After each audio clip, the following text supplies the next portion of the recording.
Hello guys, welcome to Uzumaki Legends.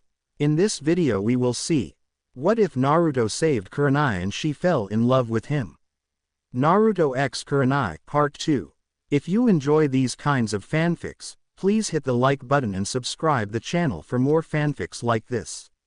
And now without any further delay, let's start the fanfic. When Naruto awoke he found himself in his bedroom at the house he shared with Anko and Kurenai, and he saw Kurenai laying beside him with a few dried tears on her face. Naruto thought, I am sorry for causing you pain Tenchi, as he remembered feeling sick and passing out, and he looked around and wondered how he got here. Kurenai felt guilt for some reason, and she slowly opened her eyes and looked at Naruto and saw the sorrow and worry, and she quickly put her arms around him and kissed him, shocking the poor boy. A few moments later she broke the kiss and said, I thought you were going to die when I heard you were poisoned. If Anko had not been there you would have. Naruto looked confused and asked, so is that why I felt sick all of a sudden? Kurenai said, yes, from the way the medics talked I think the fox saved you though, because they said you should be dead from that particular snake bite. That's the only thing I can think of. Naruto asked, how long have I been out? Kurenai said, 2 days, you would have been around yesterday but someone decided to attack you in the hospital room. After that I had the third let me bring you home after he had me sign some papers for your protection, of course, officially. He said you can meet Jiraiya at the hot springs when you recover.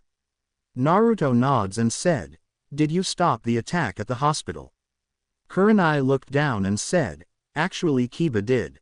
He came by to check on Hinata and to see you saying something about a promise to Akamaru. What was that about? Naruto smiled and said, when I grabbed him during the match I promised Akamaru if he would play along I would give him that food he was eating and also face Kiba in a match of his choosing if I won. That way he would not always be mad at me. Kurenai nodded, looking away, and was silent a moment, and Naruto felt worry and put his hand on her face and turned her to look at him, and he saw tears, and she said, though I had lost you and I still don't know what it is I feel for you yet, but I know one thing. When the medic said you would die I just wanted to die myself. I can't believe I have fallen for you so fast to feel this pain. I mean we have only started seeing each other a little over 2 weeks ago. Naruto said, I know. When I read your letter I wanted to prove to you I was good enough for you. That's why I wore the cloths you had gotten me earlier than I said I would. Kurenai looked confused and said, what letter? Naruto blinked and said, the one Anko gave me right before the test, she said was from you. Kurenai said, do you have the letter? Naruto said, it should be in my coat pocket. Kurenai got out of bed in a pair of shorts and a loose shirt for comfort and got the letter and growled and said, that little bitch. I told her I wanted you to show everyone, especially after Kakashi called you a one-trick pony, but I did not want to force you to. She wrote this. Anko, who was outside the door sipping a bottle of sake, listening in, said, that's right Kur-chan. I did it so the Gaki would be respectable for you. Aren't you glad I did? I mean he totally humiliated the dog boy and then saved that Lee kid. Not to mention cheering on his little cousin and his stalker. I think if he had not been outfoxed then the Lee kid would be dead and his little stalker would have gave up and received double what she got once she got home. Then the little mutt would never learn and his little cousin would have lost to her rival. That and the fact he would have probably played the idiot and lost his match, so I think this worked out better. Kurenai shot her friend a glare and finally sighed and said, fine, you're right, I wanted to say the same damn thing but I did not want to pressure him. Naruto heard this and smiled a real smile and said, well, if it's any comfort. I am glad she did, because I decided I want to be someone you can be proud of when we let others know about us, that is if you still want us, I mean. Kurenai shot him a dumb look and said, of course I do, I swear you really are dense sometimes. Naruto said, well I better get ready and start training, as he got out of bed finding he. Anko said, hold it Gaki. I want you to find out from the pervert what your schedule is. I have a few things I want to teach you also, and maybe little Kur-chan here can teach you a thing or two about genjutsu, as she looked at Kurenai. Kurenai looked in thought and said, I suppose I can. I mean Shino, the only one on my team who passed, and he is mostly training with his family. I got only 2 hours a day with him and Kiba now until Hinata gets out. Naruto said. Well, if you don't mind, why don't I use Kajbunshin to speed up my training with all 3 of you? I mean, I can learn genjutsu and whatever you want me to learn while I learn from this Jiraiya guy. Both ladies looked at each other and Anko said, alright, I just got 5 jutsu I want to teach you, so create one and come on. As she turned and left the room. Kurenai said, I suppose that will work, but I also have a few other things planned to do during this time also, plus I have to help Shino get ready for the exams, so I can't teach you much. I do want to spend some time alone with you also.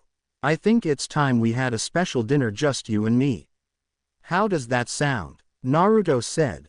That sounds good, but my cooking's not that great, so I hope you like it. Kurenai blushed and said, well, actually, I thought I would cook for you tonight. Naruto said, you don't have to. I mean, you have already done so much for me, I don't want to be a bother. Kurenai giggled and put her arms around him and said, you're no trouble, Narukun. I mean, you're not bother at all. Naruto smiled and Kurenai said, well, I have heard things about this Jiraiya guy. He's the one who trained your father. Naruto said, I know. I don't know how to feel about that, if I should be happy or mad because he's doing for my dad or something like that. I will decide when I meet him. Kurenai said, well, I understand that, but the thing that worries me is he happens to be the author of those books Kakashi reads. Naruto growled and said, he's a pervert, as he looked at her. Kurenai nods and said, what I wanted to say was just don't become a pervert or else, as she released some ki. Naruto gulped and nods as he quickly grabs his stuff and ran to the bathroom. Once he was gone, both Kurenai and Anko burst out laughing, and Anko said, so, already wiping him into shape, huh? Kurenai reached into her pocket and pulled out a book and said, yeah, I read this book about relationships, and it says that when one is older than the other, the younger one sometimes feels defiant and wants to show they're better. The best way is to break those habits before the relationship moves too far. Anko snorts and said, so you think you can mold him into the perfect man? Kurenai said, nope, just reading it to see what not to do. I mean, the person who wrote this book has been with over 1,000 women, it says. Anko said, oh yeah, who wrote it? Kurenai smiled and said, Jiraiya. Anko snickered and burst out laughing and said, oh god, you're evil. Kurenai said, I know, now that Naruto knows he's a pervert, he won't listen to any relationship advice and will have to learn on his own, just as I am also doing, so we are both learning together. Anko shook her head and said, I don't know, I think if you two ever had a kid, then that person would be a total hellbound prankster with your and his cunning at manipulation. Kurenai said, kids, huh, maybe someday, as she blushed and looked away. Anko said, so what are your other plans you mentioned? I know you don't like planning anything out. Kurenai said, well, after Naruto got dressed, he quickly went to the hot springs and found Jiraiya by following the shouts of pervert and woman beating him. As Naruto watched the woman leave, Jiraiya melted into mud and he dropped a genjutsu that he was hitting under and said, so Gaki, you the one sensei told me about? Naruto said, perhaps, are you Jiraiya? Jiraiya said, yes I am. Naruto threw a kunai at Jiraiya, who caught it, and Naruto appeared in a yellow flash, punching Jiraiya in the nuts with his fist, and Jiraiya fell to the ground and asked, why? In a pain-filled voice. Naruto said, I remember you. The guy who was talking about some snake lady using some long tongue jutsu.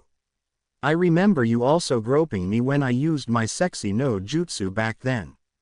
Jiraiya thought a moment and said, nope, doesn't ring any bells. Naruto said, maybe this will. As he grabbed the notepad that Jiraiya had dropped and put it in the back of his pants and wiped his with it before kicking the still on his knee Jiraiya in the face and pulling the toad oil headband out to stuff the notepad in behind it.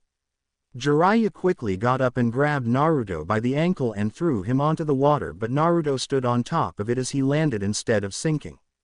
Jiraiya growled and said, I remember you now, you're the who ruined one of my works and caused that book to be my worst ever.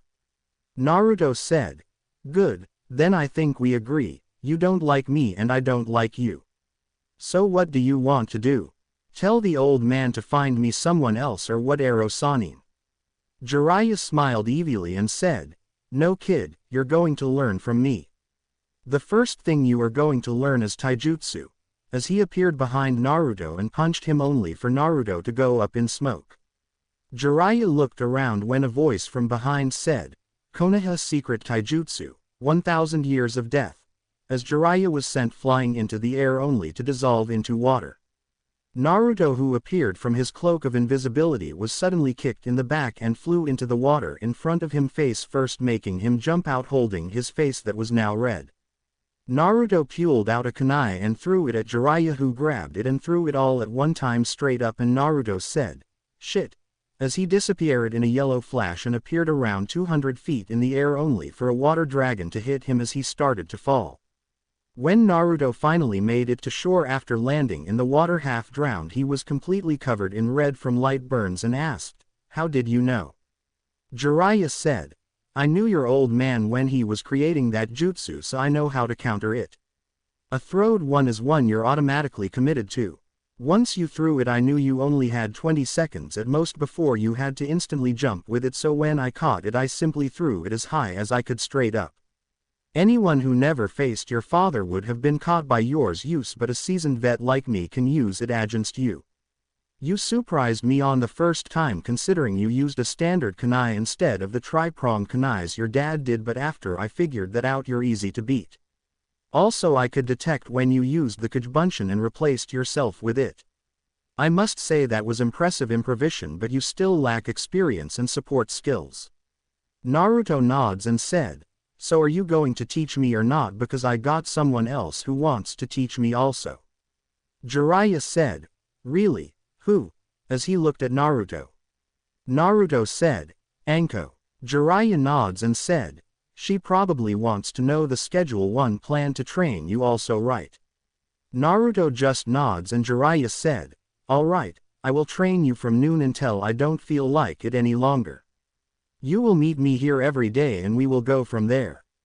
Now tell me what ninjutsu you know. Naruto said, well, I know Kujubunshin and the secret behind it. Henge, replacement, sexy no jutsu, harem jutsu, cloak of invisibility, Hiraishin, tree climbing, water walking, leaf balancing, and my ninjutsu summoning. Jiraiya said, I heard about that. Quite impressive and unique way to do it. Anything else? Naruto said, no, Kakashi-sensei won't teach me anything besides the tree climbing. Jiraiya said, then who showed you the secret of Kujubunshin and the other exercises? Naruto said, Iruka-sensei showed me the leaf balancing, and then Anko showed me water walking as well as the secret of Kujubunshin's. She had me learn the katas of a taijutsu using it in less than a week. Jiraiya was quite a moment and Naruto said, can you teach me the 5-star sealer and unsealer? Jiraiya said, I can, but you won't be able to use it on yourself. It takes a lot of chakra control, and if you have it put on you then you won't be able to use it. Naruto said, well, I was actually wanting to learn it to use against Gaara. Jiraiya said, so you know about him, huh? The old man must be getting senile to tell a genin about that. Naruto said, actually it wasn't him who told me, he only confirmed it. Jiraiya looked at Naruto and asked, then who told you? Naruto pointed to his stomach and Jiraiya said, so you can talk to it. Naruto said, no, but when we were in wave I accidentally drew on its power and heard it whispering to kill the guy the first was fighting, but I didn't, and then during the match Gaara had with Lee I had heard its voice again calling Gaara, Shukaku. Jiraiya looked in thought and said, well then we need to start your training. Let's start with summoning. And so began Naruto day of training. About 3 weeks had went by when Naruto came to Kurenai door in his sexy no jutsu, except he had cloths on and looked like a younger version of his mother from the picture he had of her and her dad when she was pregnant, and he looked down at his hand that was shaking uncontrollably and he tried to unlock the door but he couldn't. Naruto thought, damn it, what is wrong with my hands? Why is it I can't use them anymore or make hand signs? I was lucky I can use my sexy no jutsu without hand signs now, or I would have been way in trouble. Maybe Tenchi is home and can let me in. As he hit the door with his knee a couple of times. Inside the house, Kurenai looked at the clock and said, I wonder who that is. As she set her tea down and got up and walked to the door. When she got there and opened the door, Naruto said, Thank Kami you're here, Tenchi. Ero Sanin's training was killer today and I can't use my hands. As the red-haired girl in front of Kurenai held out her hands that were trembling, and Kurenai quickly went wide-eyed as she recognized the nicknames and looked behind her and whispered as she leaned forward, Wait, Naruto, is that you? Naruto nods and Kurenai said, Shit, you got to stay in that form until later, we got company. Naruto said, Oh, okay Tenchi, but can I come in? I am tired and can't really do anything at the moment. Looking at his hands. Kurenai said, Yeah, come on in. As she stepped aside and Naruto walked in.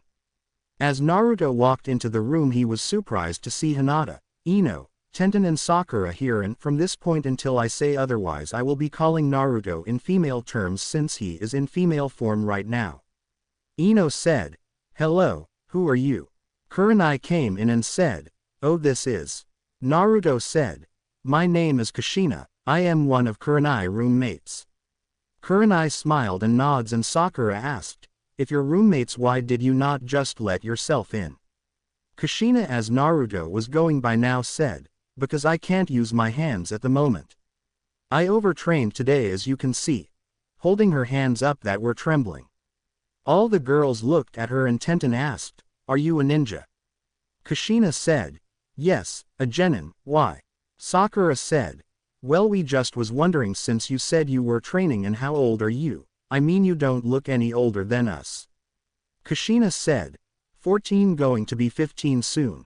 Why does it matter if I am or not, and don't you ladies know it's impolite not to tell others your names? Each of the girls looked sheepish and said their names, and Kurenai asked, Do you need anything, Kushina? Kushina looked embarrassed and said, Well, if you don't mind helping me in my room a second with something, I would appreciate the help. Kurenai said, Sure, girls, I will be back in a moment, as both walked out of the room. When they made it to Naruto room, Kurenai asked, What do you need? Kushina said, I need your help changing so I can go to the restroom. I can't undo any of my buttons on my cloths. I hate to ask, but I really need to go, as she looked down. Kurenai blushed and said, Sure. Just give me a second. As she ran to her room and came back with a white bathrobe and quickly helped Kushina take off her shirt that changed back to its real look the moment it touched the ground, along with her pants, and looking away she helped with the boxers but caught enough of a look and thought, Holy hell, it really does turn him into a woman. I thought that was a joke. She then slipped him on some of his shorts, and after a few seconds they changed into a different pair of shorts, and Kushina said, Thanks, now what are they doing here? Kurenai said, Well, now that Hinata out of the hospital, I wanted to talk to all the girls from Konoha who failed in the second exam about their training and stuff. Kushina said, I see, well, I guess I need to go and I will just come back in here afterwards. Could you come back and tell me when they are gone so I can drop the jutsu? Kurenai said, Sure, I will hurry up and get rid of them. Kushina said, No, you wanted to help them and they need help, so talk to them. I can keep this up for days even in my sleep, so don't worry about it. As she left to go to the restroom. Luckily, with only the shorts and the house robe on, she had no other trouble using the restroom. When she came out, Ino was standing at the door and said, The others want you to come join us. Kushina said, Well, I don't mean to intrude. Ino grabbed her arm and started to drag Kushina toward the living room and said, Well, since Kurenai-sensei is talking about training and stuff for us women, you might as well come also, so either you can learn something or add your own advice. As she let go of her arm and walked toward a seat. Kushina sighed and saw the sorry look on Kurenai's face and said, Oh, get that look off your face, Tenchi. It don't look good on you. Making everyone look at both Kushina and Kurenai, who had a blush on. Ino asked, Tenchi, why did you call her that? Kushina froze a moment, realizing her slip, and said, Oh, it's just the nickname her boyfriend gave her. I like to tease her with it. And for just a moment all eyes locked on her and Kurenai shot her a look that clearly said, "You just opened the gates of hell." Hinata stuttered, "You have a boyfriend, sensei?" As each of the girls looked at the older girl. Kurenai took a sip of tea trying to think of what to say and said, "Yes." Ino said, "Ooh, gossip. The famed ice queen of Konoha has finally melted. So tell me, who is he?" Kurenai smiled and said, "Not telling." Sakura, who was just as much as a gossip hound, said, "You have to. The bonds of sisterhood demand it. So tell us who he is. How did you meet? How long you been going out? Have you done it? How good is he? What's he like? How you got the nickname Tenchi and anything else about him?" As the list was going on, Kurenai was getting redder and Kushina felt Kurenai getting uneasy and said, "Hold it, girls, if you want to know all that then you have to earn her trust to keep it a secret. Her and her boyfriend want to keep their relationship a secret for a reason. I only know because I am her roommate, but I can tell you a story about how Kurenai got her nickname and how they met if you want to listen to it, but it's a long story and all true and you have to listen to it all, and in the end you will tell me what you think about the main people in the story, and if you pass my test Kurenai might tell you about her relationship if she wants to, that is." "Agreed." Kurenai looked at Kushina and said, "You're not telling them all of it, are you?" Kushina said, "Relax, I am going to change the names and locations so even if they were to go to the same village they would never know it, so that way those two won't have to worry about it." Tenten asked, "So how does this story go? I mean, how do you know it?" Kushina said, "I am originally from the village this story takes place." Ino said, "So you're not originally from Konoha?" Kushina said, "My father was, my mother sort of not, and I won't explain it, so don't ask. Anyways, when those of us who know this story tell it, we call it the Tenchi and the Oni." Hinata stuttered, "The angel and the demon. Why?" Kurenai said, "Before she tells this story, do any of you know anything about sealing?" Tenten said, "I do." The others shook their head no, and Kurenai asked, "Okay, well, answer this question of common sense. If you seal a kunai in a scroll, does it turn the scroll into the kunai?" Tenten said, "Of course not. They are two separate things." Kurenai looked at the other girls and they all nodded, and she asked, "Okay, one more example before the story gets told. If a prisoner is locked in a prison, does that make the prison the prisoner?" Sakura said, "Of course not. That's stupid. Who would believe such a thing?" Kushina said in a sad tone, "A lot of people actually." Everyone looked at her and Ino asked, "What do you mean?" Kushina said, "Now I am going to change the names of places and people, so I want you all to name me the names of your teammates and places real quick so I can choose from them." Sakura asked, "Why are teammates' names?" Kushina said, "So that way my own choosing of names won't accidentally screw it up, and since I don't think any of you have ever been to the village in this story, you won't name it either." After each of the girls named their teammates and places, Kushina said, "Now remember, I am changing the names of people and places to protect the innocent. This story starts a long time ago. Before I was born actually. This man named Sasuke, who was the leader of the village of Wave, was happily married to a woman from another village named Hinata. At this, two blast of ki from Sakura and Ino hit him. Ino said, "How come I was not chosen as Sasuke's wife?"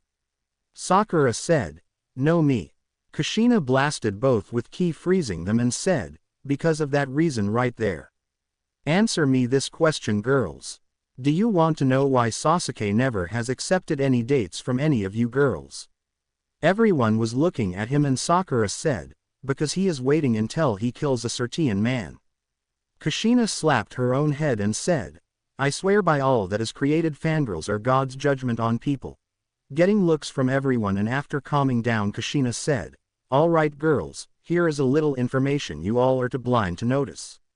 Sasuke is the last of his clan, correct?" Everyone nods, and Kushina said, "Do you know that Sasuke, because of the laws of Konoha, has to marry several women?" Sakura asked, "What do you mean?"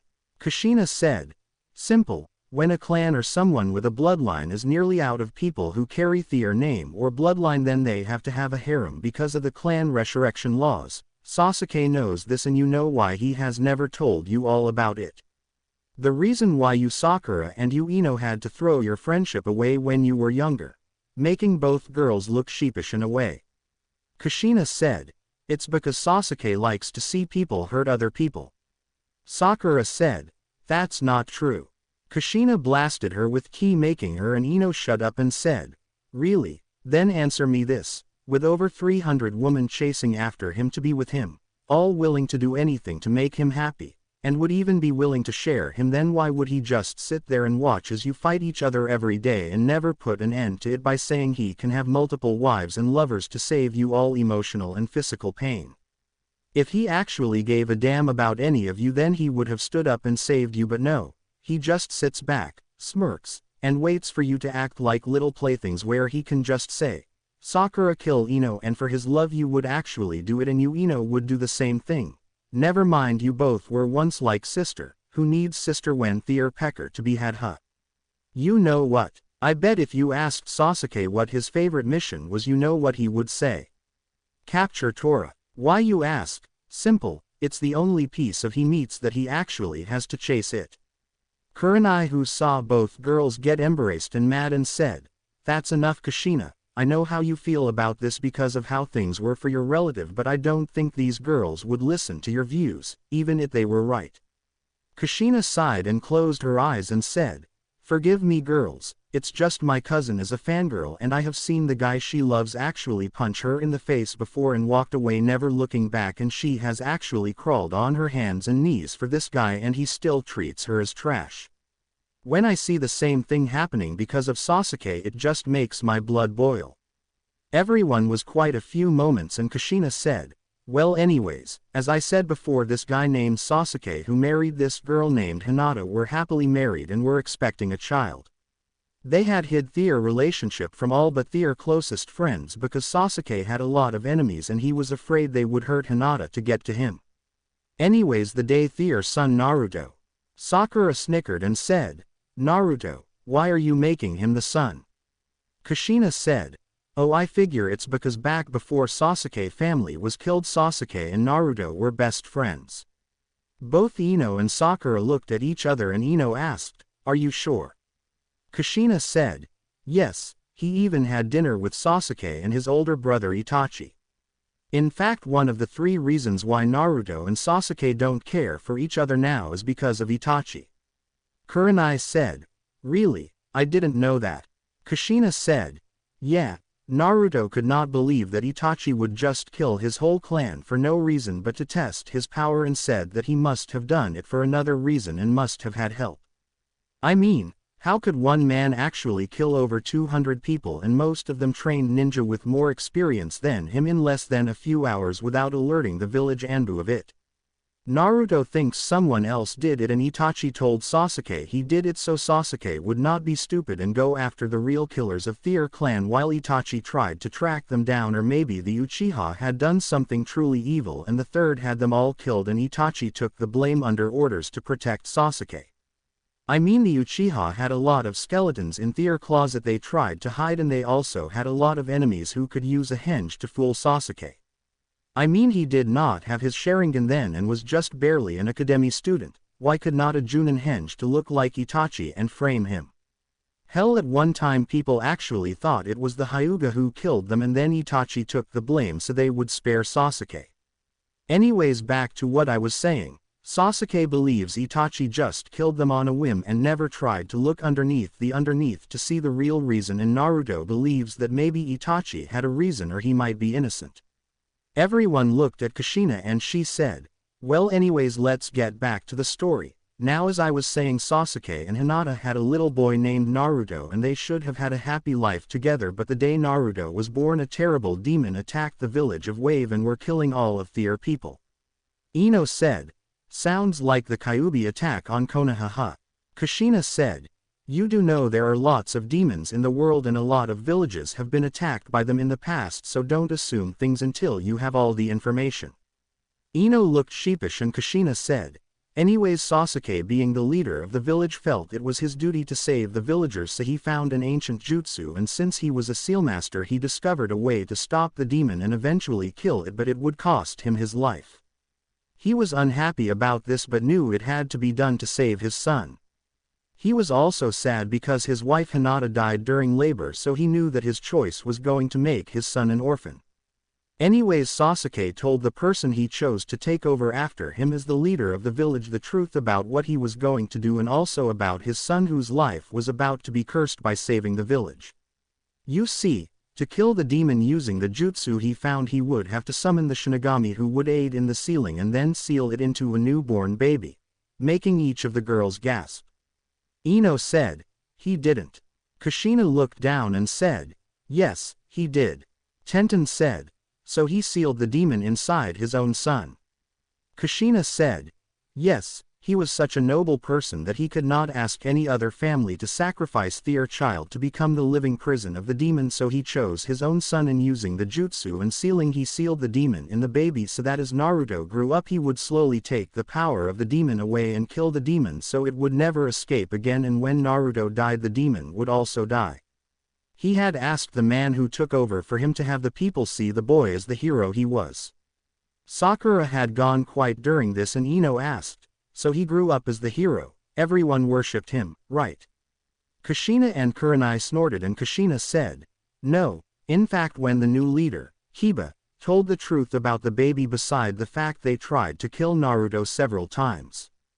Kiba's heart was broken over this and knew that Sasuke would kill the people who openly cried out for the baby to be put to death, never mind the fact he saved their village from destruction.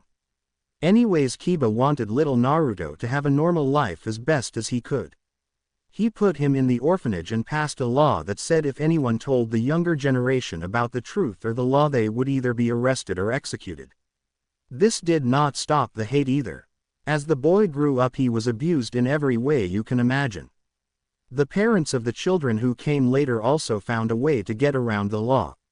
They had their children ignore or abuse Naruto as he grew up and simply had them stay away from him, and they picked up their parents' hate of him. Sakura asked, "Didn't anyone ever adopt him? What about Kiba, why didn't he adopt him?" As she was getting sad and about to cry. Kushina said, "Kiba wanted to and tried to do it in fact, but the council of the village told Kiba if he did they would remove him from office and then select a new leader of the village who would have Naruto executed, so he was forbidden from adopting him. Kiba, since he knew who Naruto parents were and about their marriage, also knew that Hinata had a brother named Shino who had married a woman named Tenten and they had a daughter named Sakura." Ino said, "So did they adopt him? I mean they were family, right?" Kurenai said, "Well, Shino had died during the demon's attack to help by Sasuke the time to seal the demon into Naruto." Kushina said, "When Naruto was 4 and Sakura was 3, Kiba had called Tenten to her office and told her about Naruto parents. Tenten said she already knew who he was and she saw him as nothing but the demon itself and refused to adopt Naruto, who was in the other room at the time, and heard her say it. Naruto had just been taken out of the orphanage at the time when his 500th assassination attempt happened, making everyone gasp." Hinata asked, "How did he live through that many attempts?" Kurenai said, "Well, thanks to the seal Naruto was able to heal real quick, because as we told you the seal was designed for Naruto to draw the chakra away from the demon and slowly kill it by making the chakra Naruto, and his body became used to having it and it healed all his wounds from the attacks, and also there were a few people who saw him as a hero but not many, so he would sometimes be saved and Kiba would try to keep a guard on Naruto at all times even though that only stopped some of them." Sakura thought, "This sounds so much like my teammate Naruto. People are always giving him hateful looks and he does heal quick. He also had that strange red chakra that covered him in the forest of death when Orochimaru attacked us. Could that be the chakra of a demon, and if it is, does that mean he's the person they are talking about, or is it just a coincidence?" Kushina said, "Anyways, after that Kiba had no choice but to give Naruto his own place and he grew up alone and did not even know why he was hated." Ino asked, "Did he ever find happiness? What happened to him? Did they finally kill him? Did he ever find out why he was hated?" As she was really wanting to know. Kushina asked, Before we continue, do you all think Naruto was a demon or just a hero his father asked him to be?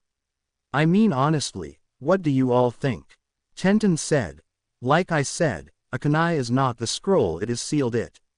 Each of the girls nodded and Kurenai smiled and said, I think they should know it all, don't you Kushina?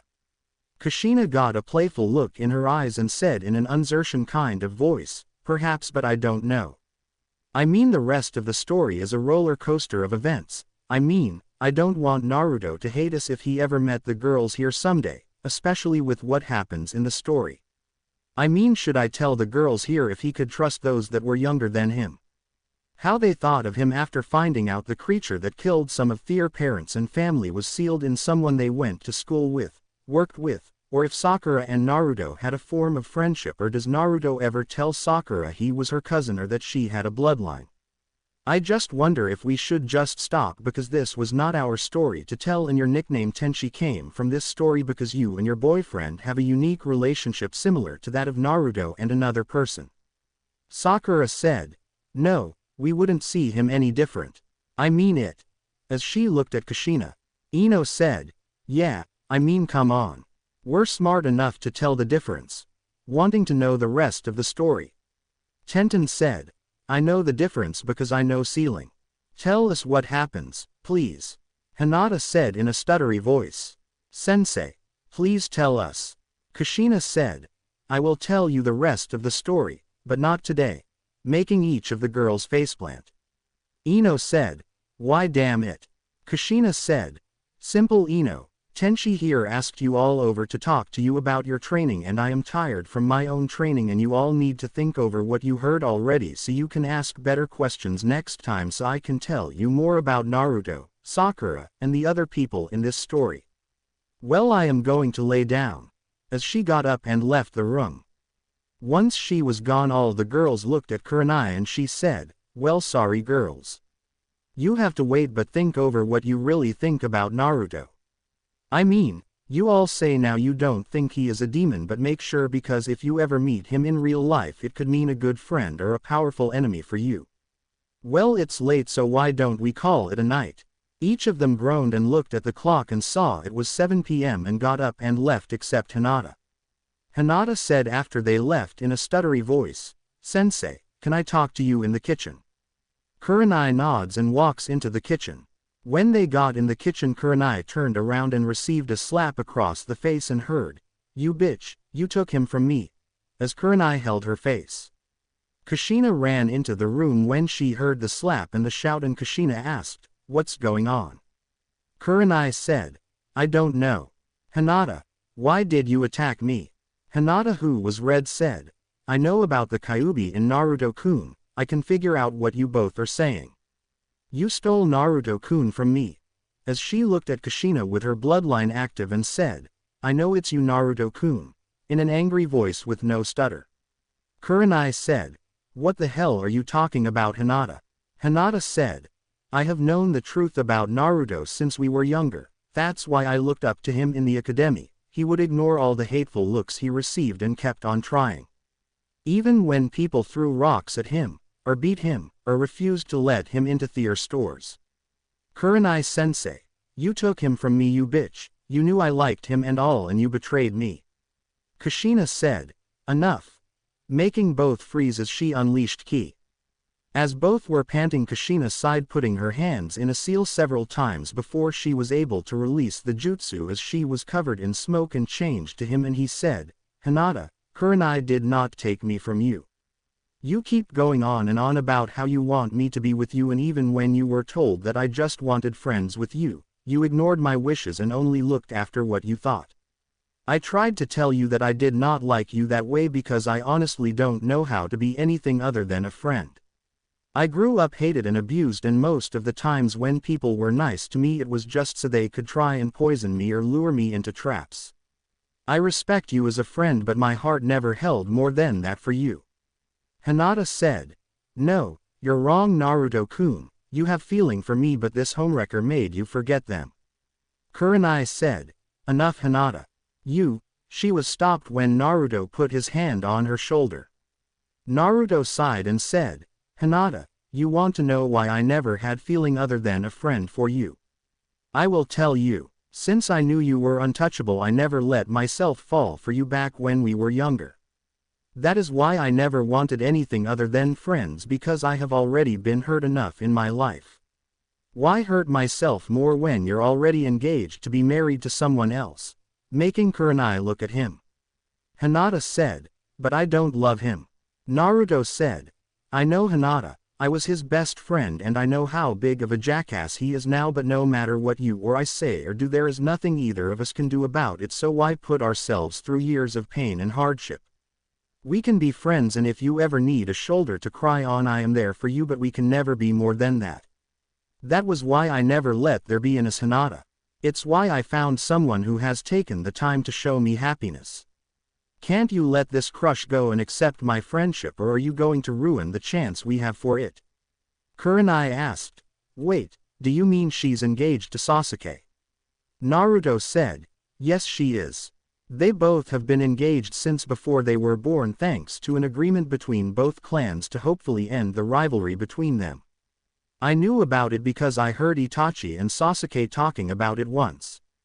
Hinata said, but Naruto, I can be the woman for you, I would do anything for you.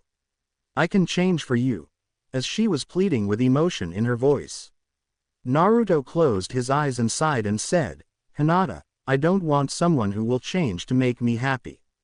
I want someone who can be themselves around me and feel relax.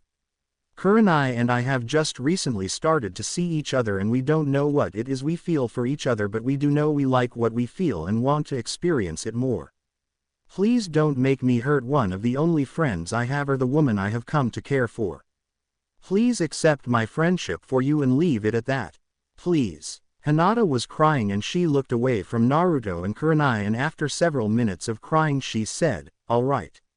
I will just be your friend, but if you ever hurt him, sensei, I will kill you. Even if I have to come back to do it after I am gone. I want you both to make each other happy. As she walked out of the kitchen, never looking back, and slammed the door behind her. Naruto looked at Kurenai and asked, are you all right? Kurenai nods and said, yes, are you okay? I mean, I know that must have been tough on you. I was surprised you actually told them as much as you did. Any reason you did? Naruto said, I am tired of hiding from people, and if the ones who don't know can't accept me for me, then they never will. That's why I changed some of the names. As he looked tired. Kurenai thought as she looked at him. That look does not suit him. As she walked over and grabbed his hand and said, I want you to go get you some shorts you don't mind getting wet and change back into your female form and come to the bathroom. Naruto looked confused and Kurenai said, just do it, Kushina, as she smirked. Naruto nods and walked to his room and got some cloths before putting his female form of Kushina back on, and walked to the bathroom and saw Kurenai sitting in a bubble bath with a bathing suit on, and she said, come get in the water. You need to relax and I will give you a massage while I wash your back. Naruto asked, and why do you want me to be in my female form? Kurenai said, because I don't want you to be embarrassed taking a bath with me if you get aroused, so if you're a female you can't get aroused that way and won't be embarrassed. Besides, I don't want any accidents. Naruto sighs and walks over to the tub and takes the bathrobe off, and Kurenai said, you know, I have to say you do have nice B-cup looks like. Naruto turned red and said, oh God, you just had to say that, didn't you? As he stepped in the water in front of Kurenai and sat down with his back to her. Kurenai started to wash his back and Naruto looked at the tub and asked, how come there's seals on the tub? Kurenai said, I am surprised you never noticed them before. Naruto said, I guess it's just because I always take quick showers. What are they for? Kurenai said, a friend of Anko's put them on the tub. They keep the water the same temperature all the time, so you don't have to worry about it getting cold if you need to soak because of sore muscles. Now relax, you're too tense. As she rubbed his spine. Naruto sighed as he closed his eyes and said, you're pretty good at this, you give massages a lot. Kurenai said, no, I had to learn how to do them in courtesan classes. Naruto said, really, Maybe I should take them so I can return the favor sometime. As he rocked a little under the feeling of her fingers across his back. A little earlier across town on the road to her house Sakura was in deep thought when a kind voice said, "How are you this evening Sakura?" making her look and notice the Hokage there. Sakura said, "All right Hokage-sama, how are you?" The third said, "Oh I am fine. I was just going and meeting some of the genins I saw at the exam and talking to them about it. Would you mind walking with an old man back to his office so we can talk about your interpretation of it?" Sakura said, "Sure Hokage-sama." As they walked. A few minutes of silence and the third said, "So what's troubling you dear? You seem to be in deep thought." Sakura said, "Oh nothing sir, just thinking of a story I heard." "Nothing important." The third nods as they walk into his office and said, "Let me guess, the Tenshi and the Oni," as he walked over to his desk and sat down at it. Sakura was wide-eyed and said, "Yes, how did you know sir?" The third said, "Sakura, would you like to know more of that story than what you have heard?"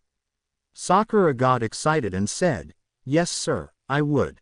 The third smiled and reached under his desk and pulled out his crystal ball and set it on his desk before he said, "Sakura, this is the Hokage all-seeing crystal ball. Most people never get to see it and those who do are sworn never to tell of it to anyone because of what it can do. Do you understand that by showing this to you I am putting a lot of faith in you?" Sakura could only nod and the third said, "Good, now pull up a chair and watch. Don't question anything as I am sure you are about to learn some things." As the ball glowed Sakura quickly grabbed a chair and scooted it over. She watched as the ball took the shape of Kurenai running some bath water and she blinked and the third said, "Just watch. I know this is invading her privacy but if you want to know the rest of the story you need to understand it also so please don't think ill of me yet." As they watched her slip in the tub in a bathing suit. Sakura then watched as Kushina walked in the bathroom and then she said, "Wait, that was Naruto." The third said, "Shush and watch. This is important." As he looked back at the ball and the two watched the scene play out. Sakura thought as they started to take a bath, Naruto is her boyfriend. As she clenched her fist and watched things. Back in the bathroom Naruto asked, "So how do you think Sakura will react when she finds out the truth?" Kurenai said, "I don't know, your cousin could either turn out just like her mother or showed she's better.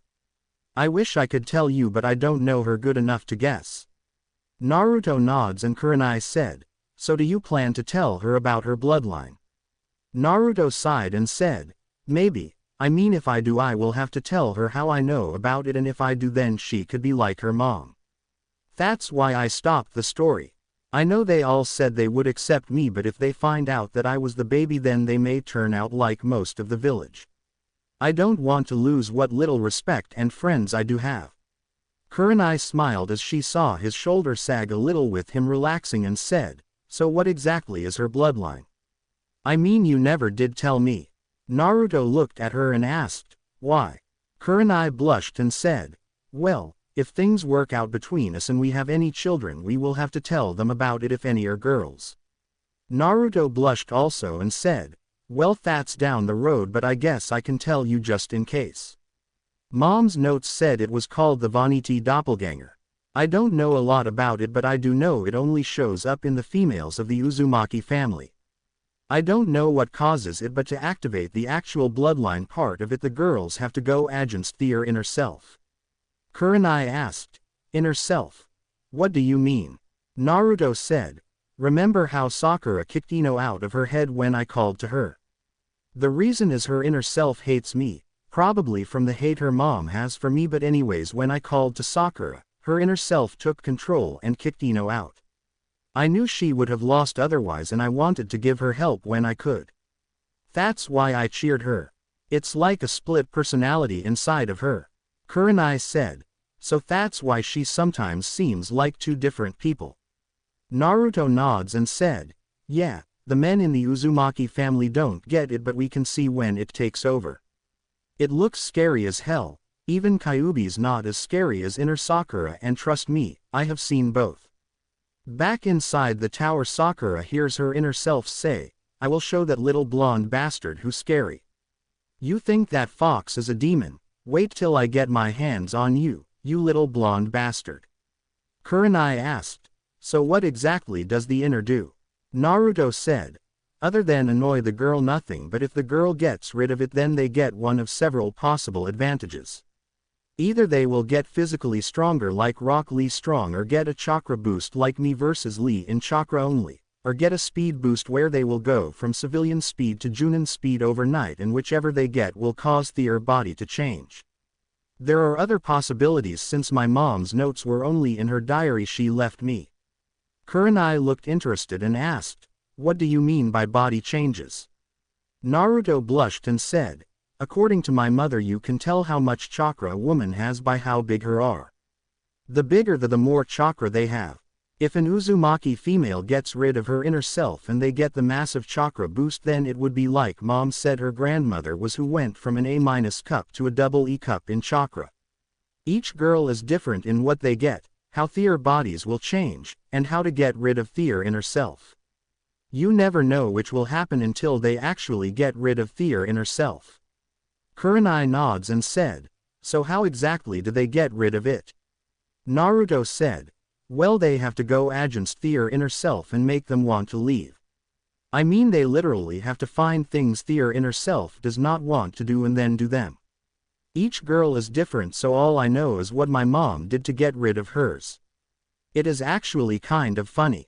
Kurenai said, really, tell me about it. Naruto said, well, my mom when she first started to get rid of hers went and egged the Rasenkage Tower, stole the cloths out of the hot springs in Whirlpool, went skinny dipping in the water tower in the village of Whirlpool. She painted all the red roses in a flower shop blue. The one that actually got her to get rid of it though was when she came across my father when he was an apprentice under Ero Sanin, and she cast a genjutsu on him, making him believe that he was getting in a hot spring when in fact he was standing in the middle of a wedding reception. Kurenai burst out laughing when she heard this and said, you mean your father actually stripped down at a wedding and thought he was getting in a hot spring? Naruto smiled and said, yeah, that was how he originally got the nickname, the Yellow Flash. He created the Hiraishin in hopes of making people forget the real reason. Kurenai said, wait, why didn't he detect the genjutsu? Naruto scratched the back of his head and said, he sort of couldn't, he sucked at them just like I do. Apparently it's something genetic about us, I guess. Kurenai saw Naruto look down and said, you don't suck, Naruto. Your dad must have eventually gotten better at them since he became Hokage, and I am sure you will also. It will just take time. I think it's funny that you got your mother's personality and your father's looks. Naruto closed his eyes and looked away, and Kurenai saw the sadness in his body and said, you know, you don't have to hold it back. Naruto sat up and asked, what? Kurenai said, the pain, you don't have to hide it from me. I can see it in your eyes and your body. The hurt and rage and sorrow. The loneliness. You don't have to worry about it anymore. I will be here for you, so let it out. In the Hokage Tower, the third stopped the crystal ball and put it away and said, that's enough answers. I will respect the rest of their privacy since Naruto actually does not like to show his real emotions to people. Besides myself, Kurenai is probably the only other to actually see this side of him. Sakura looked at the third and after several moments asked, is it all true? I mean, the Kyuubi, his dad, my mother, the hate, the lies, all of it. As she was letting tears fall through confusion. The third sighed and reached into his pocket and said, I think it's time you received this. As he pulled out a scroll with a spiral seal on it and handed it to Sakura. Sakura looked at it and asked, what is this? The third said, that is your true family crest on a blood seal. To open it you must smear some of your blood on it. You and Naruto are both the last of the Uzumaki bloodline, the founding family of the village of Whirlpool before it was destroyed during the last Great War. That scroll is from your father. Your mother would have destroyed it if she knew it existed because she never would have wanted you to learn the truth. She has too much to lose if you did. Sakura was confused and asked, what do you mean? What would my mother lose? The third said, first she would lose her seat on the council, next she would lose the fortune she is stealing, then she would most likely lose your respect for her. Your mother has some secrets that are even worse than the Kyuubi in Naruto. If you decide to read that scroll, your life will forever be changed. I will give you some time alone to decide what you want to do. If you don't want to read it, here is a lighter so you can destroy it, but I am telling you now. I am forbidding you from telling anyone you know about Naruto and the Kyuubi or his relationship with Kurenai unless it is only those two, and if you try and blackmail them I will have you locked away. I will not have Naruto lose the only happiness he has had in over 14 years. Now if you will excuse me, I need to take care of some things. As he got up and left the room. Once outside he looked at his secretary chair and went up in a puff of smoke, and the third Hokage who was sitting in the secretary chair thought, must thank Naruto Ajian for telling me about the Kagebunshin jutsu. It allowed me to send one to Sakura while I stayed and watched what happened with Naruto and Kurenai, so that way I would know how to tell Sakura about the truth. I hope she makes the right decision. Sakura looked at the scroll in her hand, and after several moments she slowly broke the seal on it and began reading. Dear child, I wish I can call you a daughter or son, but at this time you are not far enough along to tell the. My name is Chad Uzumaki. I am the older brother of Kushina Uzumaki, the Kyuubi Rasenkage of Whirlpool, or was when it was still around before it was destroyed. I hope you have had a good life, and I am sorry I have not been able to be there for you, but my brother-in-law, Minato Namikaze, the Yondaime Hokage of Konoha, is about to go and seal the Kyuubi no Kitsune into his newborn son Naruto Uzumaki Namikaze. In doing this it will cost him his life, and since him and Kushina both loved each other, the Uzumaki mate mark is on both, so she will also die the exact moment he does. Now you are probably wondering what this mate mark is. Well, how it came to be I don't know, but whenever someone with the Uzumaki bloodline finds someone and fall in love with them, their first kiss with the person, if they return, the feeling of love will cause both to pass out, and a mark will appear on their neck until the next morning when they wake up. This mark makes it where if one dies, they both die, since all Uzumaki are loyal to their friends and family and never want to live without their true love or have them feel the loneliness of the other's death. This mark joins them. Like I said, I don't know how it came to be, but it has been passed down over the years in our blood. Now this mark also makes it where you can feel your love's emotions to help you be happier together. Now if the person you love does not care for you the same way, then the mark will not appear. To tell if an Uzumaki has found their mate, you have to wipe some Uzumaki blood across the neck of the person who you think is a mate to an Uzumaki, or that Uzumaki neck, and if our family crest appears on the neck, then they are bonded to an Uzumaki. Now you're probably wondering, if this mark is true, then why is it your mother is still alive? The sad truth is your mother and I never actually loved each other. The reason we were married and had you was because your mother threatened to sell out Kushina and Minato marriage to Iwa so they could kill her. She blackmailed not only Kushina, who was pregnant with Naruto at the time, but also Minato, and to keep her from telling he had her placed on the council, but she wanted more. She wanted not only political power but also to be pampered and treated like a queen, and since I stated earlier Kushina and myself are both from Whirlpool, we are also members of the founding family, and as such all the villages that were allied with us set up an account to help support the survivors of Whirlpool, with our family being the primary beneficiary. There originally were 100 survivors who came to Konoha, but after assassination and the war only 5 were left. I have already heard the other 3 have already died tonight holding the Kyuubi off, and so when I and Kushina die, the money in the account will be rightfully Naruto's and yours. Now your mother forced me to marry her and conceive a child with her, so while you are a minor she may have access to so much of the account per month to take care of you, around 10,000 a month. However, this is divided in 2 for you and Naruto, so if Naruto were to die, instead of getting half of that money she would get it all, and I fear she is greedy enough to do something to him. I would do anything for my family including you, but I do not consider your mother family because of her own actions. I know this is not what you wanted to find out. Your mother wanted you for only political power and economic reasons.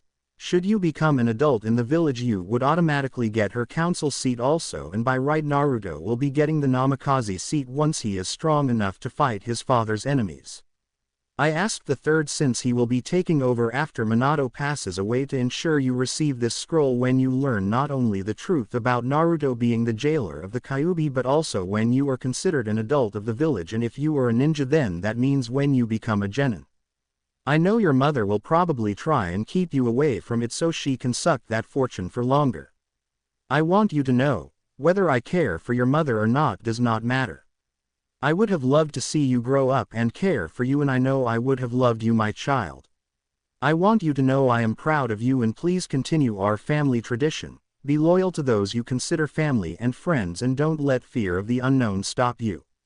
Face it head on. Love, your father, Chad Uzumaki. Sakura looked at the letter, reading it over again as she let tears fall as the letter fell from her hands and cried for herself. After about 15 minutes the third walked back in the office and said, "So, what do you think about all you have seen and heard today?" Sakura was quite a moment and said, "Sir, I don't know what to think. I just found out the only reason I am alive is so my mother could get at some stupid money and power. My whole life was a lie, and I find out my only living relative on my father's side has a demon inside of him. What should I think?" The third said, "I understand. Naruto went through the same thing not too long ago. You remember the day you all took the graduation exam. Up until that night he never knew why he was hated or who his parents were. Mizuki, the assistant to Iruka, tricked Naruto into stealing the forbidden scroll to pass the genin exam and learn one jutsu from it, which he did, Kujubunshin. Mizuki then proceeded to try and kill Naruto and Iruka, who showed up hunting Naruto for stealing the scroll and told him during the attack why he was hated. Naruto luckily had mastered the move and used it to save his and Iruka life. Naruto also that night unsealed a blood seal on the forbidden scroll that had his father's and mother's scrolls they left." Sakura listened and said, "Sir, I know a kunai and a scroll are different, and I know Naruto is not a demon, but can the demon get out?" The third sighed and said, "Truthfully Sakura, if it could have escaped it would have already, so since it can't it is making it where Naruto lives longer." Sakura asked, "What do you mean, sir?" The third said, "It's simple, if Naruto dies Kyuubi dies. Why do you think a demon would heal Naruto body every time he has been attacked? It's to make sure he lives longer. Also the seal is designed to allow Naruto to use the demon chakra, but he only can handle it for so long before it starts destroying his body because it's not human chakra, so you see, the demon can't escape unless someone messes with the seal like Orochimaru did in the forest, but that was only to stop Naruto from using the demon's chakra and to make killing Naruto easier. I already undid what Orochimaru did to Naruto, so don't be afraid of Naruto." Sakura said, "I won't, sir. I just wish he would have told me about us being related." The third said, "He wanted to but knew your mother would attack him again. In fact that's why he acted like he wanted to date you so he could be in your life."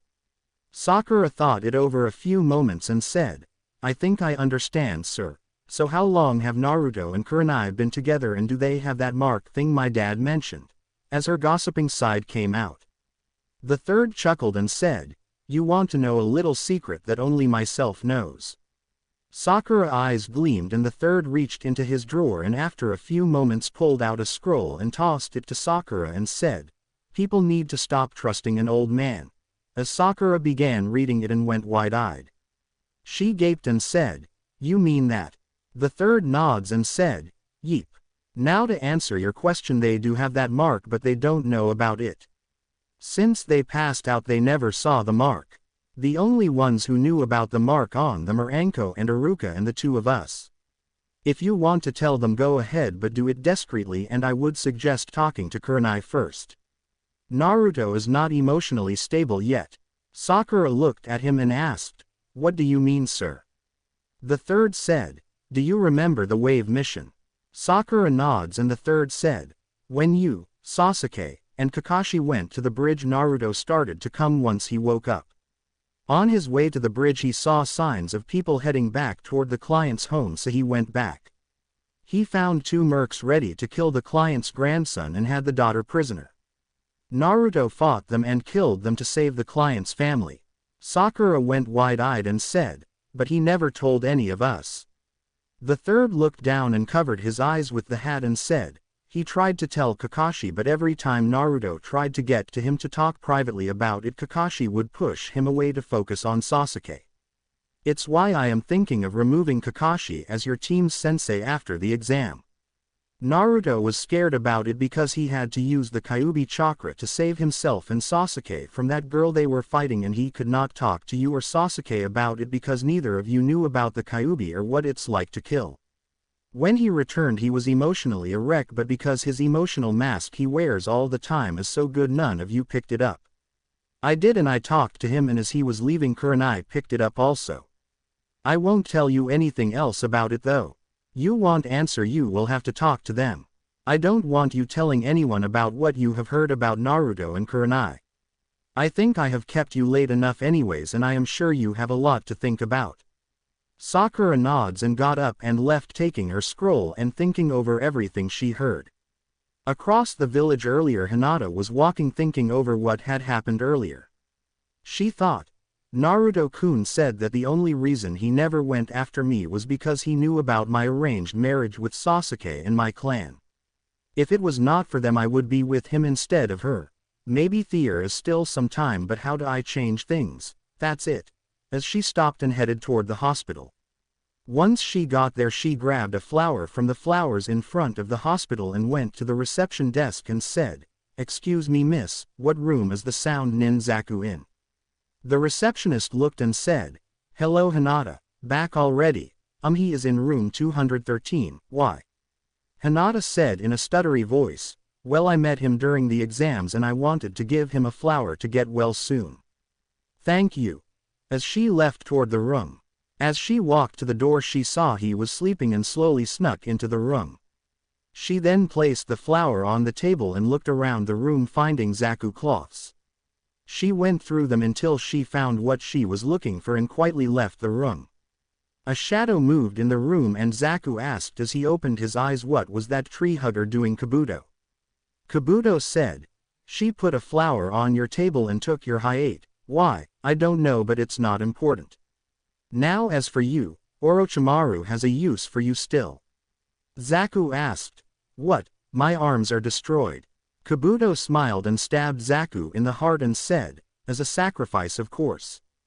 Hinata pocketed the hyate and left the hospital quickly. She then headed for her clan compound. Once she was inside she quickly went for the basement of her clan compound.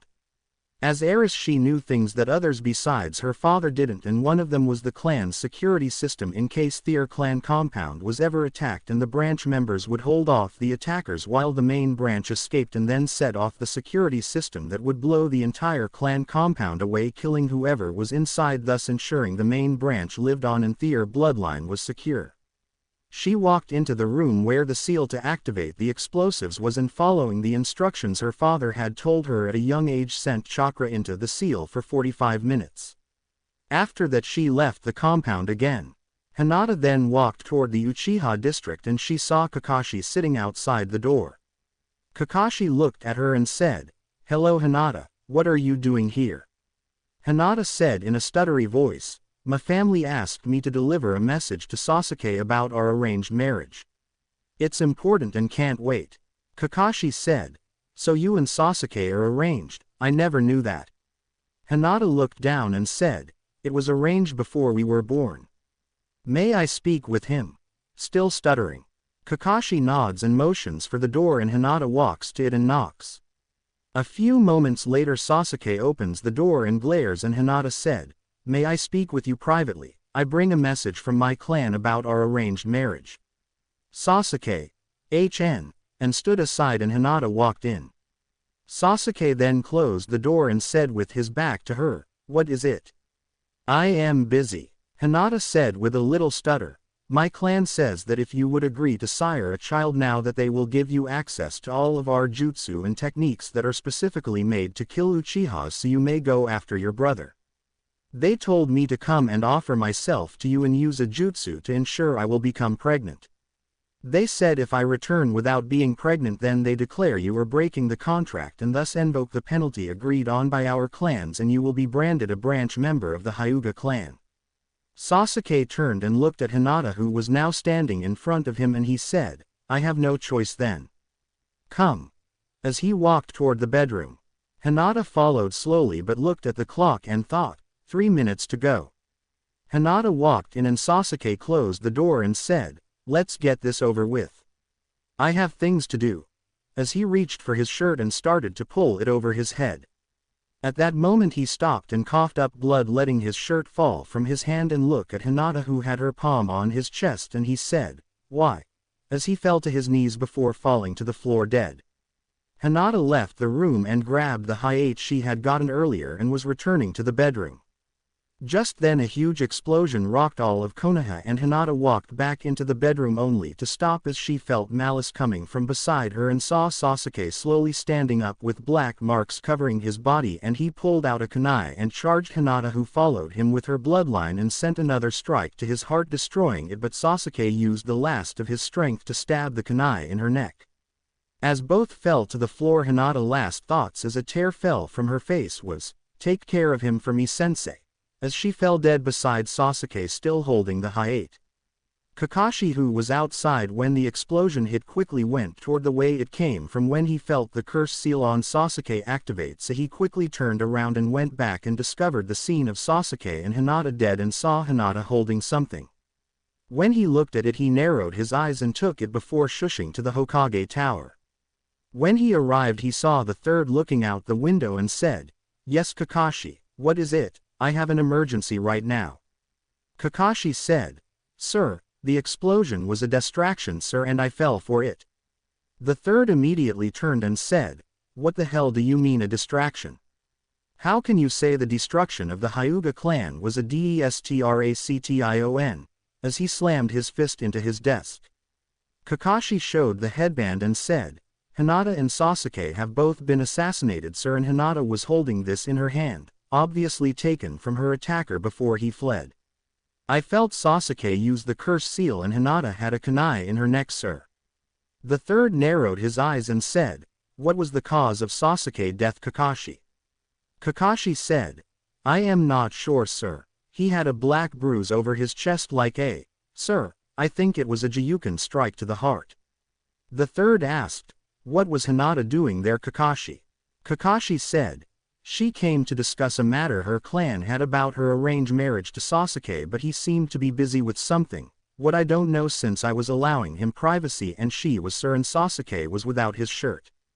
The third was silent a moment and said, so it appears that Sasuke had indeed taken Orochimaru up on his offer. Foolish boy. Kakashi said, sir, what do you mean? The third said, simple Kakashi, the destruction of the Hyuga clan was to weaken us for the invasion we are currently preparing for. They must have been waiting for the right moment and arranged this attack. Sasuke must have been preparing to defect, and Hinata went to discuss whatever the Hyuga wanted, and Sasuke must have tried to rape her for his own deeds, possible to ensure his clan lives on. She must have used the explosion as a chance to kill him, but he killed her also. I must say this is a sad day for Konoha. Please go and have the Anbu take care of the bodies, and then you go and see if you can help locate any survivors. I want Hinata to be buried with full honor, but Sasuke will be cremated as a traitor to Konoha. Now go. I need a few moments alone. Kakashi nods and left, and the third thought, so Hinata, the lose of Naruto pushed you over the edge. I am sorry you did this, but there was nothing I could do for you or the dead. I just have to do what is best for those who are still alive, and I believe that by having Sasuke take the blame will be best, because if they discovered you were the real cause, then it would cause not only Naruto and Kurenai pain but also alienate all of Konoha against them even more. As he sat down and took out some tobacco and put it in his pipe before smoking it. Sakura was walking down the street heading for her home, deep in thought, when an explosion rocked all of Konoha. She quickly jumped up on a roof and gasped when it was the Hyuga compound. She quickly headed that way, and when she got there she saw Tenten on the ground crying, holding her knees to her chin, and she walked over and put her arms around the girl and asked, "Are you all right?" Tenten looked up and continued to cry and said, "Neji." Neji had just walked back inside when the explosion hit. I looked in, and she burst out crying, "Aegean." Sakura held the girl, and after several minutes the girl had passed out and Kakashi arrived and saw Sakura and said, "Sakura, are you alright? What are you doing here?" Sakura said, "I am fine, but Tenten teammate Neji is dead. He had just went inside when the explosion hit. She passed out now. Can you help me get her to her house? I will stay with her tonight to make sure she's okay." Kakashi nods and picked up the girl, and both him and Sakura took off toward the wolf claw weapon shop. Back with Naruto and Kurenai. After Naruto cried and Kurenai held him until he passed out, she got up out of the tub and got him out of it still in his female form and took him to his room and laid him down on the bed. She then went and was changing when an explosion rocked all of Konoha.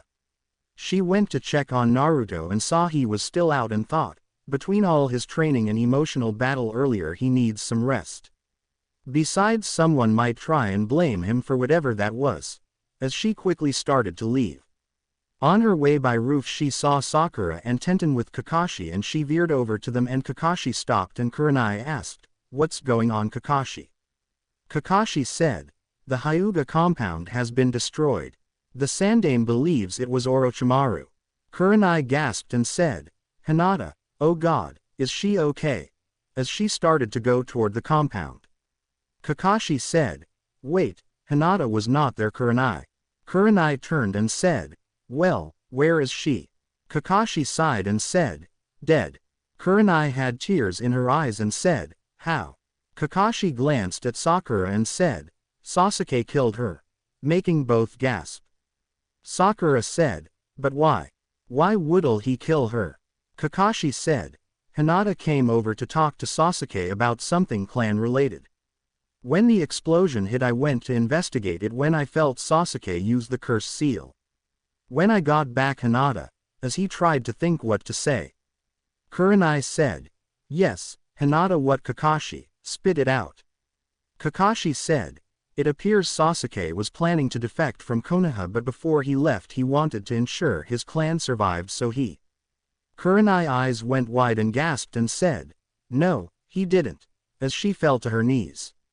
Just then a figure landed on the rooftop behind them and Sakura said, "Kushina, what are you doing here?" Kushina ignored them and walked over to Kurenai and put her arms around her and said, "Did he do it, Kakashi? Did he rape her?" Kakashi asked, "Who are you?" trying to figure out why this woman looked so familiar. Kushina said, "A friend of Kurenai and Hinata as well as a genin of Konoha. The Sandaime can tell you all about me later, but please, we need to know about Hinata." Kakashi said, "It appears when he went to take his cloths off and the explosion hit, Hinata had taken that moment to try and stop him and used a Gyuken strike to the heart to stop him, however he used the kunai to kill her also. I am sorry." As he looked away, Kushina nods and said, "What about Tenten, what happened to her?" Sakura said, "Her teammate Neji died in the explosion. I am going over to her house to make sure she is okay." Kushina nods and said, "Come on Tenshi, let's go back to the house," as she helped Kurenai up and went away. Sakura saw the look each had as they left and she thought about Sasuke, her heart built with rage. Sakura thought, "Sasuke, how could you do that to her, you bastard? I loved you and you tried to leave and then hurt someone as innocent as Hinata. If you were alive I would kill you." Kakashi said, "Sakura, why don't you go get your things and I will stay with Tenten until you get there? You sort of don't have anything with you for tonight." Sakura thought and nods before leaving, and when she got home her mother was in the kitchen and sighed and said, "Thank God you're home, Sakura, I was worried about you." Sakura thought back to what her dad had said and she walked past her mom and went to her room and started to pack her things. She thought, "Damn her lies, I can't believe her. I can't live here any longer," as she grabbed her things and got ready to leave. As she walked toward the door her mother stopped her and said, "Sakura, where do you think you're going?" Sakura said, "I am leaving, something's come up," as she started to leave Aegean. Sakura mother said, "No you're not, Sakura, you're not going out there, you never know what kind of monsters or demons are just waiting for you." Sakura clenched her fist and said, You would be surprised what kind of monsters there are in the world. You know, now that I think about it, our eyes are perfect to represent you, mother. Sakura mother said, "What do you mean, dear?"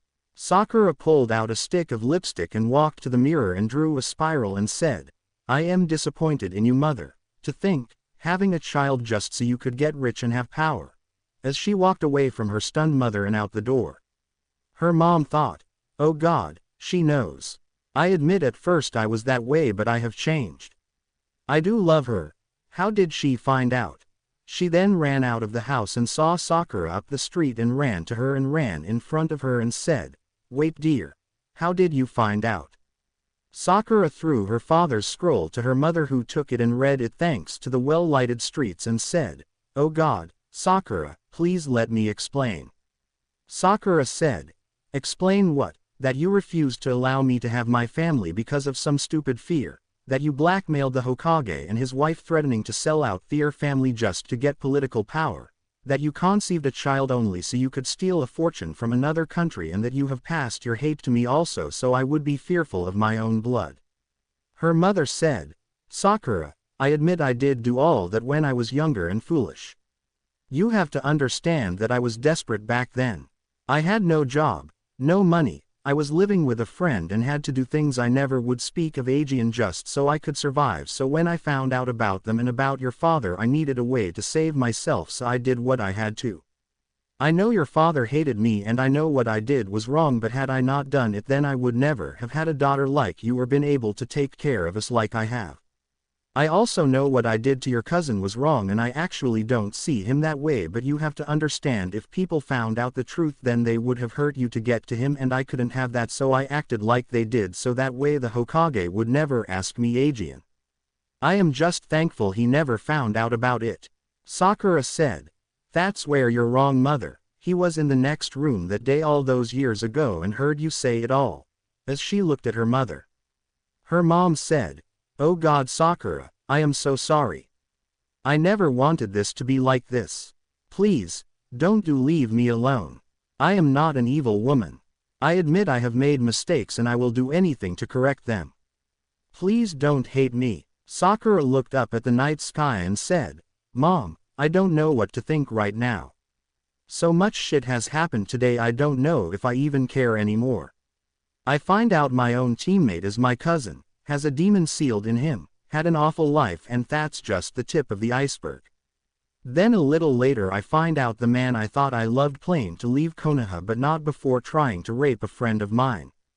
Sakura mother's eyes went wide hearing this, and Sakura continued and said, "On top of that, another friend of mine watched as her teammate and crush was killed in an explosion that looks like killed his entire family, and now she's waiting at her house with my sensei for me to come and be there for her, and you ask me to act like everything is alright. I can't right now, Mom. If you want to make things up with me while I try and get my head straight, why don't you go and try and make things right with my cousin? Now that I know about him, I am not going to leave him alone again. If you can patch things with him, then that will be a step in the right direction for me." As she turned and walked away, her mom thought, "Sakura, I am sorry for what I done to you and your cousin. You have to understand I did what I thought was best. I see now that good intentions don't always make the best solutions. I will make it up to you both, even if it cost me my life." As she turned and walked toward her home. Back with Naruto and Kurenai, Naruto, still in his female form, held Kurenai tightly in his arms as they sat on the floor. Kurenai had her knees to her face, crying as she was in between Naruto's legs. Naruto held her and said, "Tenshi, I know how much she meant to you. She also meant a lot to me, but I don't think she would want us to be sad for her. I mean, she was a kind spirit and would always try to make others happy. Just let it go tonight, and tomorrow we will honor her memory the way she would want, by going forward and being happy. Remember her last words to us. She wanted us to make each other happy. I think we should do that, and if we ever have a daughter we should name her after Hinata in her memory, so that way she will always be with us." Kurenai smiled as the tears slowed and said, "I like that idea, Naru-kun, but tonight just hold me." As she leaned into his embrace and they held each other close as they fell asleep. The next morning when Kurenai awoke she found herself in a warm place and she slowly opened her eyes and saw white. She blinked and rubbed her eyes and looked again and blinked again as she looked around and then she saw she was being held by Naruto in his female form but it looked different than it did the night before. Kurenai looked around and thought, okay, what the hell happened and why the hell does Naruto have wings? She tapped Naruto on the arm and nothing happened. She tried again and called his name but again nothing happened. She sighed and slowly leaned forward and kissed him and Naruto instantly opened his eyes and closed them again as he returned the kiss.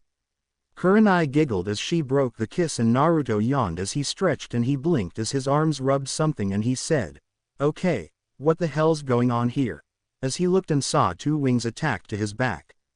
Kurenai got up and looked and Naruto also stood up and Kurenai said, maybe it's just a messed up with your sexy no jutsu Narukun.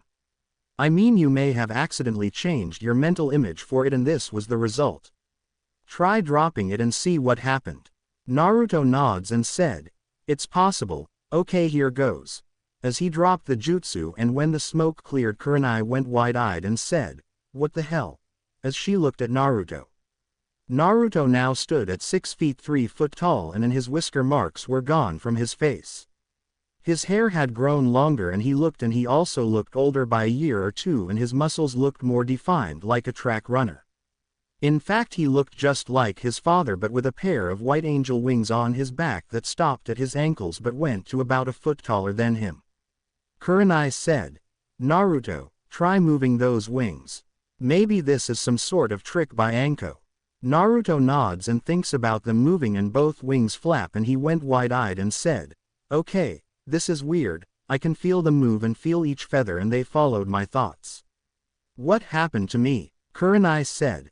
I don't know, why don't you just sit here and I will go get the Hokage? Maybe this has something to do with Kyuubi. Naruto nods and said, maybe, I will try and talk to it again and see if it has any answers. As he tried to sit down but the wings withdrew into his body like they never were there as Kurenai watched. Naruto said, okay, that's weird. They acted on instinct. As he looked at his back and saw two slits on his shoulder blades. Kurenai said, try and have them come back out. Naruto thought about them coming back out and they popped back out. He then thought of them to leave and they went back in his skin. He said, cool, they follow my commands. I wonder if I can fly. As he was about to call them back out Kurenai grabbed his hand and said, no. Not inside. Naruto rubbed his head sheepishly and said, right, sorry about that. Maybe you should get the old man so he can find out what is going on. Kurenai nods and since she was still dressed from the night before when she went to investigate the explosion she used Shushin and left. Inside the Hokage Tower the third was reading over the report from the events of the previous night and thought, so Hinata was able to take them all out last night. Since all of the long-term missions have been cancelled everyone was at home and since no Hyuga were Anbu they were all caught by the explosion. Such a shame. Now with the death of the Hyuga and Uchiha clans Konoha has not been this week since the Kyuubi attack. I can only pray our enemies don't try anything. Just then Kurenai appeared and said, you need to come quick to my place, something's happened to Naruto. The third quickly got to his feet not even bothering to ask what and both shushined away. When they got to the apartment Naruto had his wings back out and a couple of Kajbunshians looking at the wings and each Kajbunshin also had wings and the third said, holy shit, Minato, you're an angel.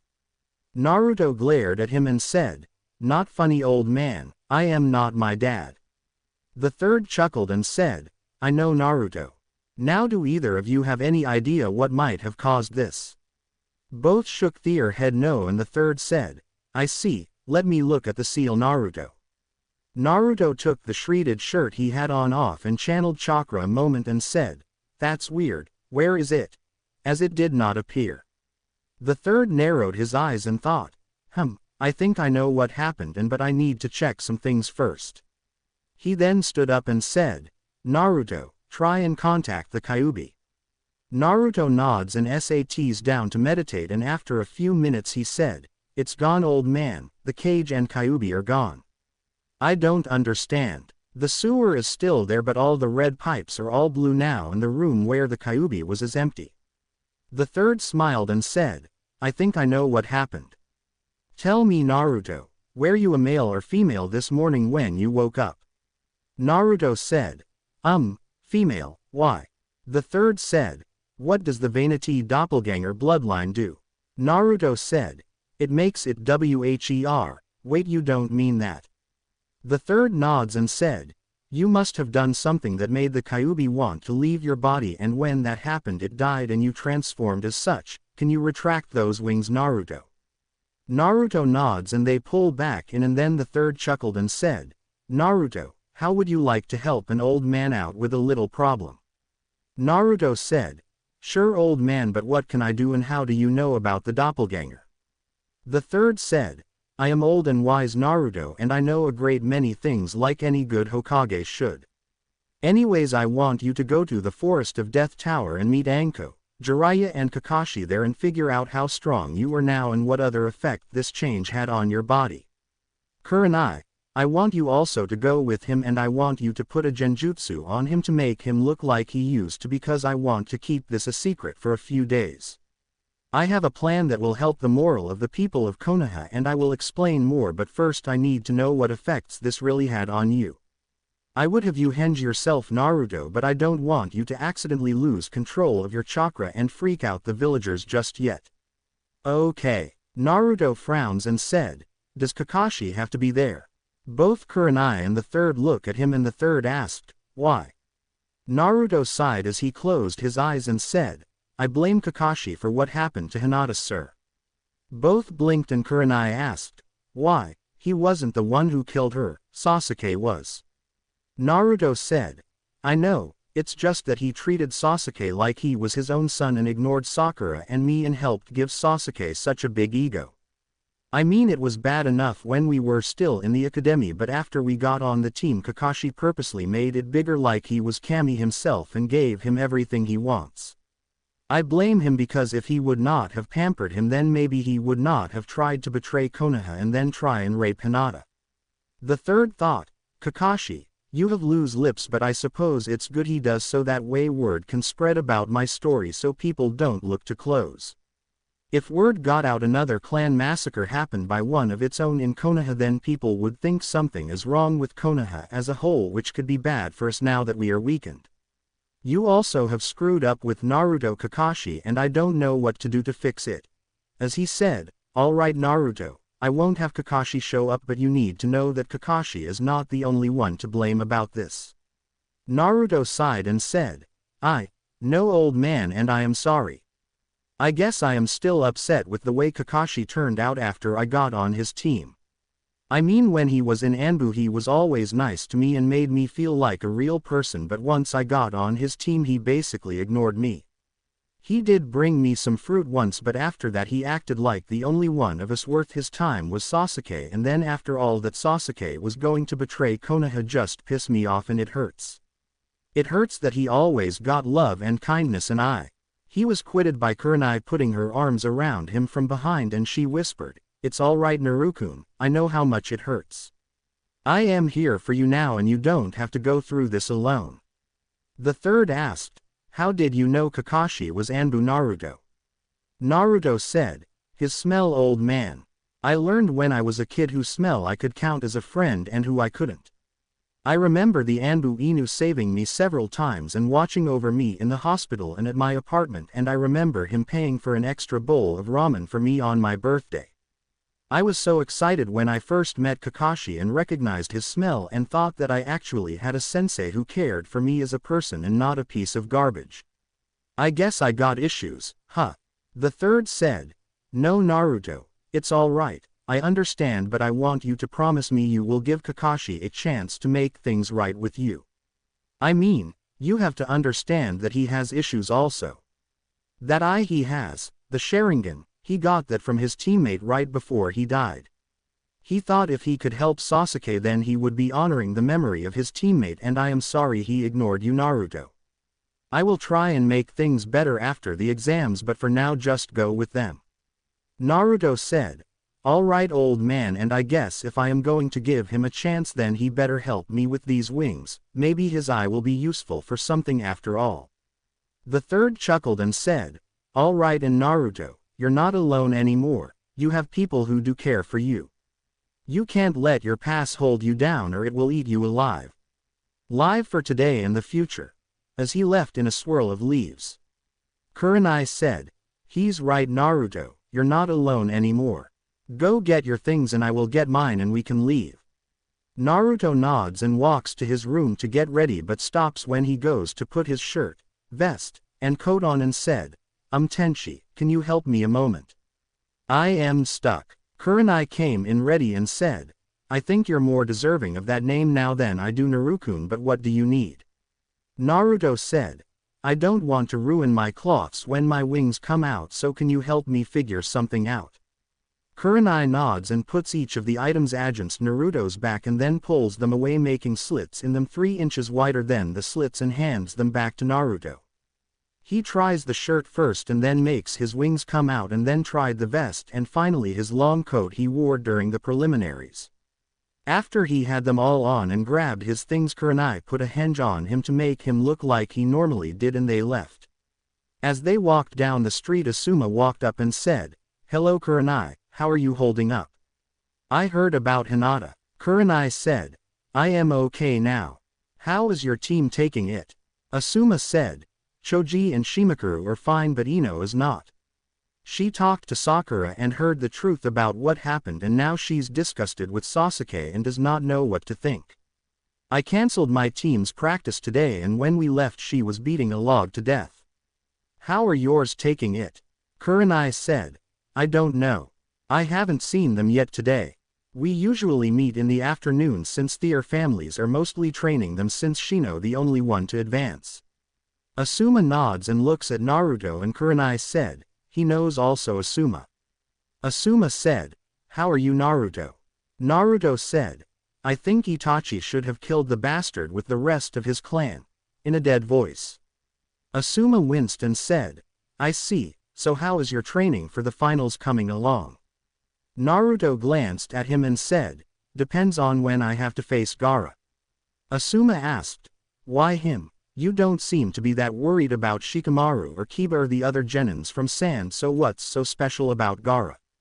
Naruto looked at him and then at Kurenai and said, you mean you don't know about him? Asuma blinked and said, no, what? Naruto looked around and said, do yourself a favor, tell Shikamaru that if he faces Gaara forfeit immediately or he will die. Asuma looked at Naruto and said, Naruto, Shikamaru has trained a lot and I am sure that no matter what Kakashi has taught, he was cut off by a blast of Ki from Naruto, who said, don't ever say that bastard taught me anything. I will meet you at the gates Kurenai-sensei. As he turned and walked away fast. Kurenai punched Asuma in the arm and said, just great Asuma, you just had say that, didn't you? Asuma asked, what did I do? Kurenai sighed and said, look, Naruto is pissed at Kakashi right now because Kakashi has basically abandoned him and Sakura since day one as a team to focus on Sasuke, and then with what happened last night he blames him for that, also for making Sasuke feel like a king. The only thing he learned from Kakashi was tree climbing, and that was so he could mostly show Sasuke. Now if you are smart I would listen to Naruto warning, because from what he told me Gaara is like him. A Jinchuriki, but unlike Naruto he has no qualms about hurting or killing someone. The Hokage has already checked in on it and it turns out Gaara was made a living weapon on purpose. Now I got to go and try and calm him down before he blows something or someone up, as she walked after Naruto. Asuma sighed and thought, what's up with her and why is it she is with Naruto? I need to warn Shikamaru about Gaara somehow though. I wonder why Dad has not told me about him yet, as he left toward the Hokage Tower. As Naruto was going toward the Forest of Death he had to slam on the brakes as someone stepped in front of him, stopping him. He blinked and looked at the person and thought, not now, why does she have to show up now? And said, yes Mrs. Haruno, can I help you with something? In a kind voice as he put on his emotional mask. Mrs. Haruno said, hello Naruto-san. I was wondering if you would talk with me in private a few moments.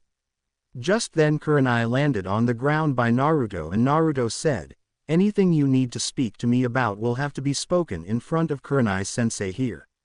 I have things I need to do. Still in a kind voice. Mrs. Haruno said, actually I would like to talk to you alone Naruto, can we make an AP ointment then? Please. Naruto looked at her and said, anything you tell me I will tell her anyways so you might as well tell her also. I don't keep secrets from her.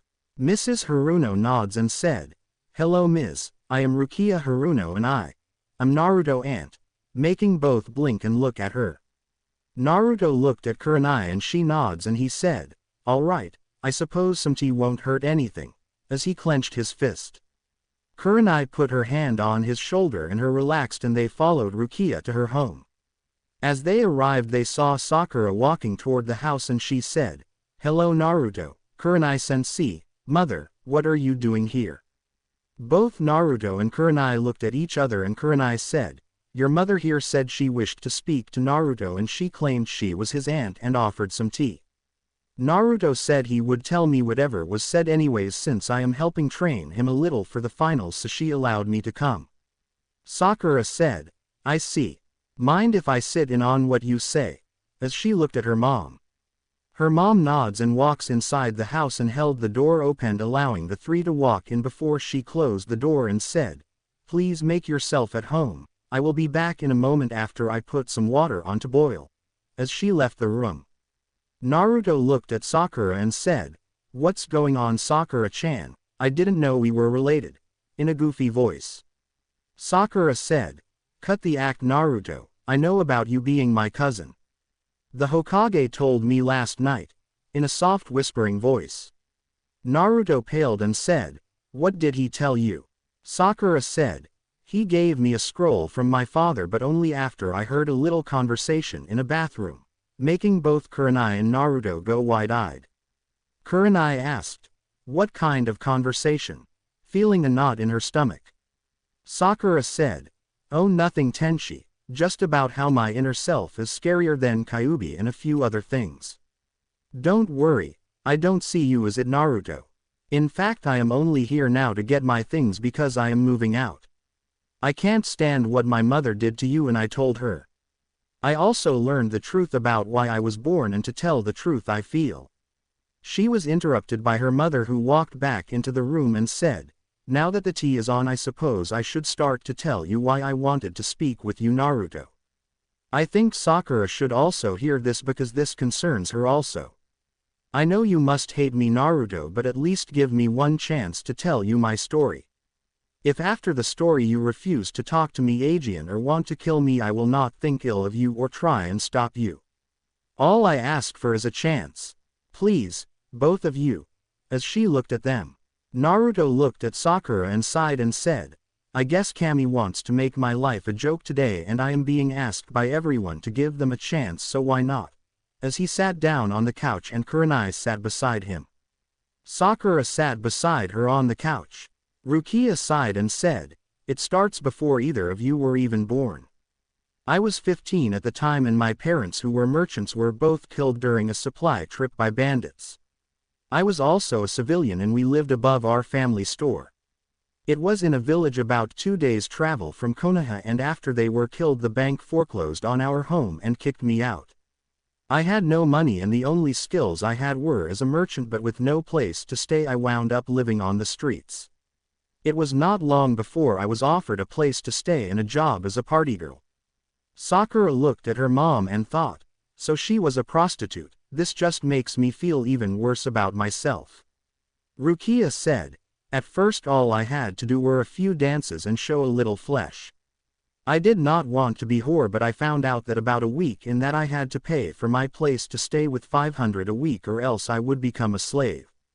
I got desperate because I only made around 300 a week off of tips and dances and so I tried to leave but the boss of the place locked me up in a room for 2 weeks with no food and only a glass of water every 2 days. He then told me I was 1200 in the hole after he took the money I had already made. That was when Jiraiya-sama came in with your father Naruto.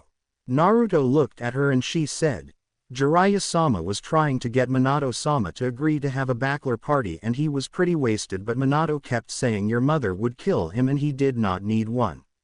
Your father left without a second glance, but Jiraiya-sama decided to boast about himself and started flashing money around to any who would listen to him brag. I made 3,000 that night and I paid my boss and left the village looking for somewhere to make a new start away from my embarrassment. On the road I was attacked by some bandits and they stole my money and were about to rape me when Jiraiya-sama and Minato-sama showed up. They killed the bandits but one got away with my money and Jiraiya-sama felt sorry for me so they brought me to Konoha. When we got here they helped me get a job at the library and also a place to stay, but I could only barely survive off of that, but then the library burned down thanks to some stupid genin and I lost my job and I got scared because I was afraid I would be back on the street and would wind back up in trouble like I was before, so I tried to think of some way to survive when I met your father Chad, Sakura. He was looking for someone who could help as a midwife and was wondering if I knew anyone who could help. I asked if it was for his wife and he said that it was for his sister and that she did not want to use some random ninja during her pregnancy. I lied and told him I did because I needed the job and everything was fine until your mother hit her 6th month of pregnancy. When she did, she started having complications and they discovered I did not know anything, so Chad went to fire me for lying to him, and since I was living in their home at the time I had no place to go and only a small amount of money, so my fear made me do something I have regretted since that day. I told Chad that if he did not do what I tell him I would sell out your mother and father to Iowa because I knew they had kept their relationship a secret from your father's enemies. As she said this, Naruto was clenching his fist and Kurenai gasped. Sakura remained silent and Rukia said, anyways, I told him if he would agree to marry me then I would keep my lips shut and he would not tell anyone what I threatened. He agreed and he lied to his family and told them he loved me so they would let us be married, never telling them what I did. Then about a month later he went missing on a mission, and since I had no job I found out I also could not touch any of the money he lived on because to do so had to have a blood relation of the Uzumaki family, so I became scared Aegean, but Naruto father let me become a member of the civilian council as the library fund advisor since I had experience as a librarian. Then Chad returned nearly dead and he was furious because he was told how I tried to get to the money in his account when I thought he was dead, and he threatened to have me arrested for treason, but that night an Iowa assassin came and tried to kill your mother. Not because of the fact she was Minato's wife but because she was the Rasenkage of Whirlpool before it was destroyed. I bluffed and told him that was a sleeper spy I told about her, and if anything happened to me I had friends who would send the info I had, so he backed down, but not before I made sure that I had a way to survive if he did die on a mission, so I forced him to have with me until I was pregnant. At this all of them were looking at her and Naruto said, you know, if I was really the demon you said I was I would kill you right now.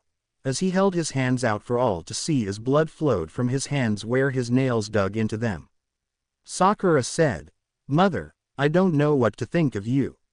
I mean, as she looked away.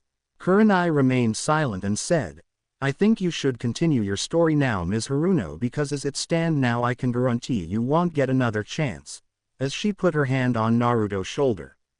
Rukia nods and said, right, well anyways, as you know the Kyuubi came and Minato, Kushina, and Chad all died, and I knew who Naruto was since I had heard Minato and Chad argue over it, and so I chickened out and joined a majority of the council asking for his death even though I knew we were wrong. I thought of only myself until Sakura was born. When I had her I stopped worrying about myself and worried about her. That was why when the third asked me that day if I would take you, I knew if I did they would hurt Sakura and I couldn't take the thought of her getting her. She was all I had in the world, so I made sure the third would never ask me Aegean by calling you a demon and acting like others do. I thought that if you never knew what I said or the truth about how things happened, then my sins would never come back to haunt me. I was only 17 when I had Sakura. I was scared and stupid back then, and I know I will never be able to make it up to either of you what I have done, but I had to try and ask for both of your forgiveness. Please, forgive me, and if my saying I am sorry is not enough, then tell me what will be and I will do it. If you want I will commit ritual suicide, but please, you now know of my sins, please pass judgment on me. as she sat on her knees with her head on the floor bowing toward Naruto and Sakura. Naruto was silent for several moments and said, "Do you really mean you have changed from the person you were?" Rukia said, "Yes, please allow me to prove it." Naruto sighed and looked at the ceiling and said, "If you would have asked me this before we went on our first C-rank mission, I would have told you to kill yourself and never looked back. However, on that mission I saw how desperate people can be when they have nothing left. I also understand you wanting to protect Sakura, so I will give you a task." Making all three women look at him, Rukia asked, "What is it?" "Whatever it is, I will do it." Naruto reached into his vest and pulled out a scroll and grabbed a pen off the desk and began writing, and after several minutes he stopped and rolled the scroll up and said, "This scroll contains a list of names. The people on this list are people I consider family to me. If you want my forgiveness, then you will have to go to each of these people and talk to them. Find out what they think of me and why they are people I care for. Once you have talked to each of these people, come back and talk to the last person on the list, and when you do, I want you to tell me exactly what you have learned from talking to these people. If you truly learn what I hope you will, I will forgive you, but if you don't, then you're not really sorry to me and only doing this to get Sakura to move back in. Now if you will excuse me, I need to go blow something up." As he got up and left, Kurenai got up and followed, and Sakura said, "Mom, I don't know what to say. I mean, I am upset at you, but like Naruto, I also saw the pain and suffering and desperation of people when we went to Wave. I saw a little 5-year-old girl begging for food and saw a little boy who had lost all hope. I don't know what to think at the moment. When you go to tell Naruto what you learned, let me be there also. That way maybe I can understand what to feel. For right now I don't hate you, Mom, for what you did before I was born. I pity you. I don't know what to think about what you did after I was born though. It's going to take some time for me to understand that. I still can't live here right now. I need some time to think. I already talked to Tenten and she's going to let me stay at her place for a little while, so I need to get the rest of my stuff." As she got up and went to gather her things before leaving, Kurenai caught up with Naruto at the gates to the Forest of Death and she said, "Are you okay?" Naruto said, "No, I am not. I want to hate her, I really do, but I can't because I understand her fears better than anyone. I know what it's like to be hungry, scared, alone, and now that I am with you I don't feel that way, but if we ever broke up I don't think I am strong enough to go back to being alone. It scares me to think about, and I might be just as desperate as she was. That's what makes me upset the most. I don't hate the woman who blackmailed my family and used them. I pity her." As he looked at the sky, Kurenai said, "I know, Naruto, I understand also. I know what it's like also to be alone and scared." Naruto looked at her and said, "Really, you never told me that." Kurenai said, "I had just entered the academy when my mother was killed on a mission. I was scared and confused. I knew how to cook a little and also how to shop for groceries a little, but I did not have very much money. I got desperated, and luckily for me a friend of my mother's got me a job to work at on the weekends to give me a little money, but I had to be careful with it or I would not have enough food and utilities. It was not enough to go use on silly little things like most kids my age did. I remember kids making fun of me because I did not have any parents anymore and that I would never amount to anything. That's why I vowed to myself to become a true female ninja like my mother and make a name for myself. So that way I can prove I was something." Naruto sighed and said, "Life's fucked up." Kurenai giggled and laughed and said, "Yes it is.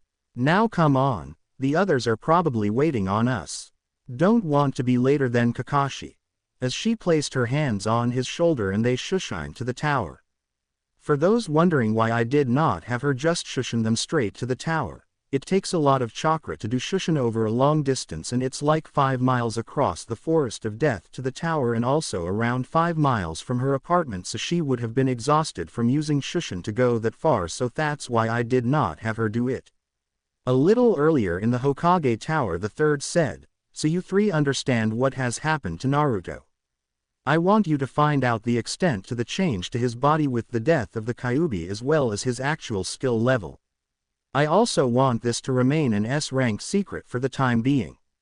I don't want to start even more trouble with the village for now. Now everyone but Kakashi may leave. Jiraiya and Anko both bowed and left using Shushin, and the third said, Kakashi, I must warn you about something else. As of right now Naruto blames you for what Sasuke did. Kakashi said, but sir, why does he blame me?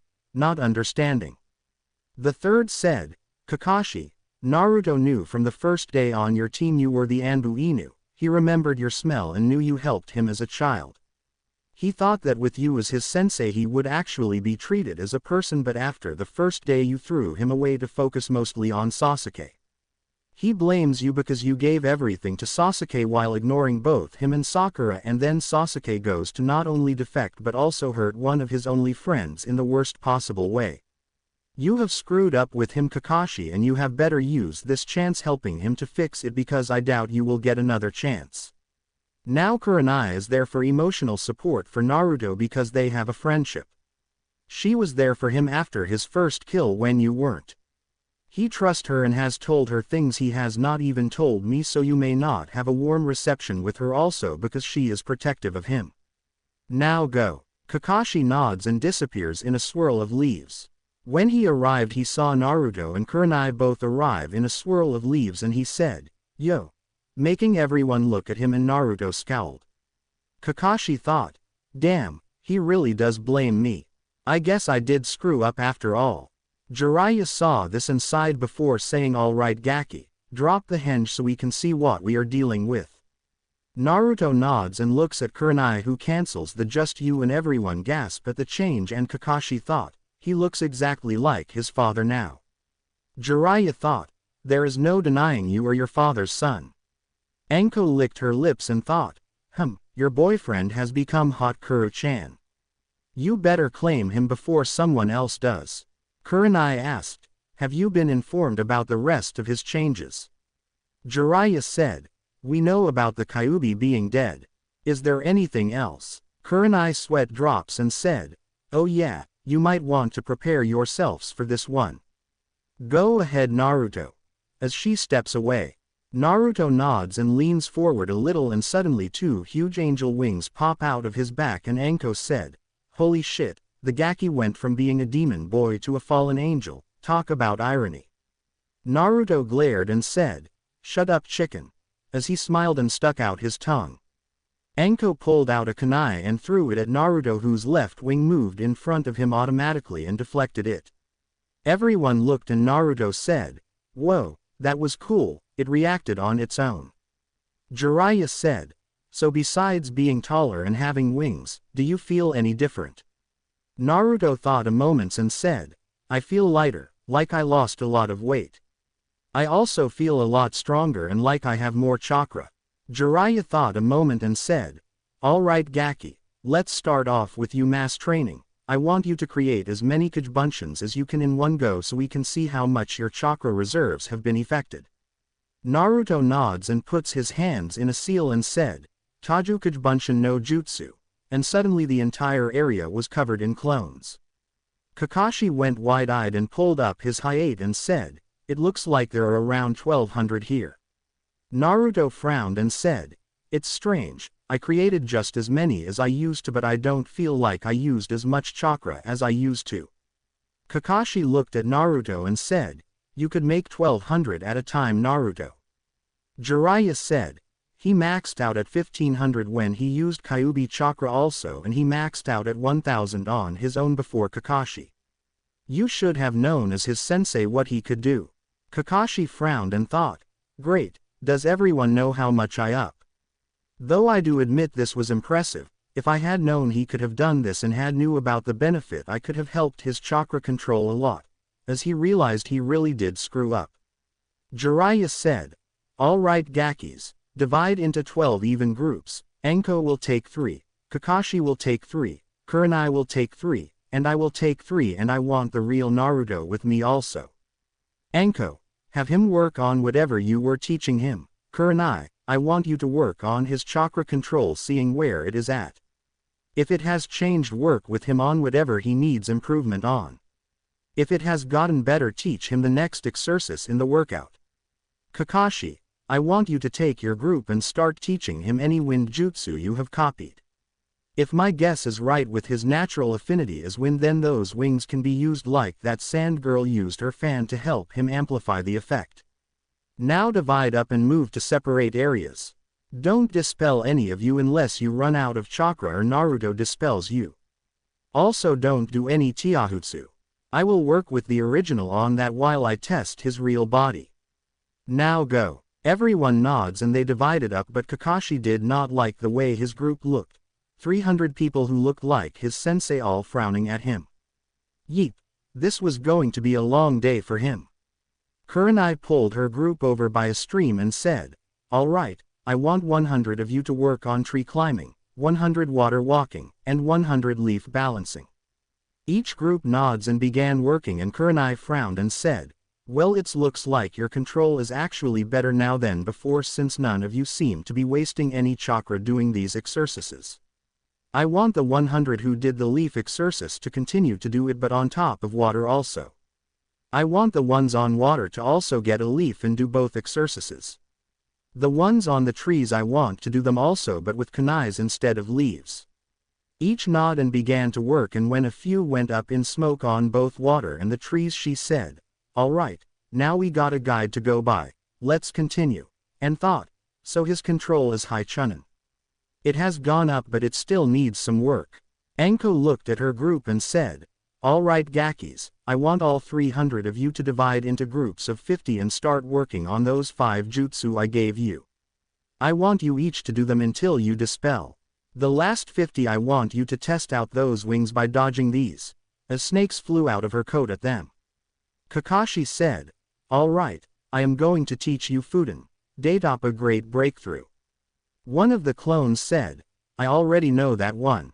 Kakashi sighed and said, "Alright, how about Fusagen Dust Wind?" Each of the clones looked at each other, and Kakashi said, "Alright, I want 50 of you to work on the Fuden Datapa and make sure you can still use it, and I want 50 of you to memorize these hand signs and begging working on them also," as he demonstrated the jutsu going slow enough for each of them to see. 100 of the clones quickly left to go work on those, and Kakashi said, "Alright, let's see, while they are working on them, do any of you know Fuden Daikamedachi Great Cutting Whirlwind?" After saying that none of them knew it, he smiled and said, "Alright, I want 100 of you to work on this jutsu," as he demonstrated it, and then the 100 left to practice it. Kakashi turned to the last 100 and said, "Alright, the last 2 I know are K's no Yaibo Blade of Wind and Kamedachi Cutting Whirlwind technique. I want you to divide into 2 groups of 50. Here are the 2 techniques," as he demonstrated them. After the group broke off to try the jutsu, he sat down and waited about 30 minutes and then went to check on the group. When he found the first group, he thought, "Okay, well, they do know that jutsu, but it's a good idea to make sure it's mastered." As he went to the next group and thought, "Damn, he's nearly got that one down," as he went to find the next group. He fell on his butt when he found that not only had most of the clones figured out the jutsu and were trying to modify it. He then went to find the last 2 groups, and he thought as he went to sit back down, "I up big time. For him to get those techniques, that good means he is a jutsu freak. He's getting them almost as fast as the Sharingan did for Sasuke. I had a prodigy on my team and ignored him. No wonder he hates me," as he sat down to sulk. A Kajbunshin arrived a moment later and said, "Hey Kakashi-sensei, we got this jutsu down, can you show us something else?" Kakashi said, "Sure, anything you interested in." The clone said, "We want to learn those jutsu you and Zabuza used. The water just you if we can." Kakashi smiled behind his mask and said, "Sure," as he followed the clone to the group he came from. Jiraiya led Naruto away from everyone and said, "Alright Gaki, I want you to have 100 of your clones to go and work on the Rasengan. The next 100 I want to work on Doden, Yomi Numa Swamp of the Underworld. I want 50 of you to work on Hari Jizu, Underworld Guardian Spikes. The last 49 I want to experiment with the wings and see if you can fly and what else they can do. The real Naruto I want to fight me so I can test you." Ready, go! As he charged Naruto.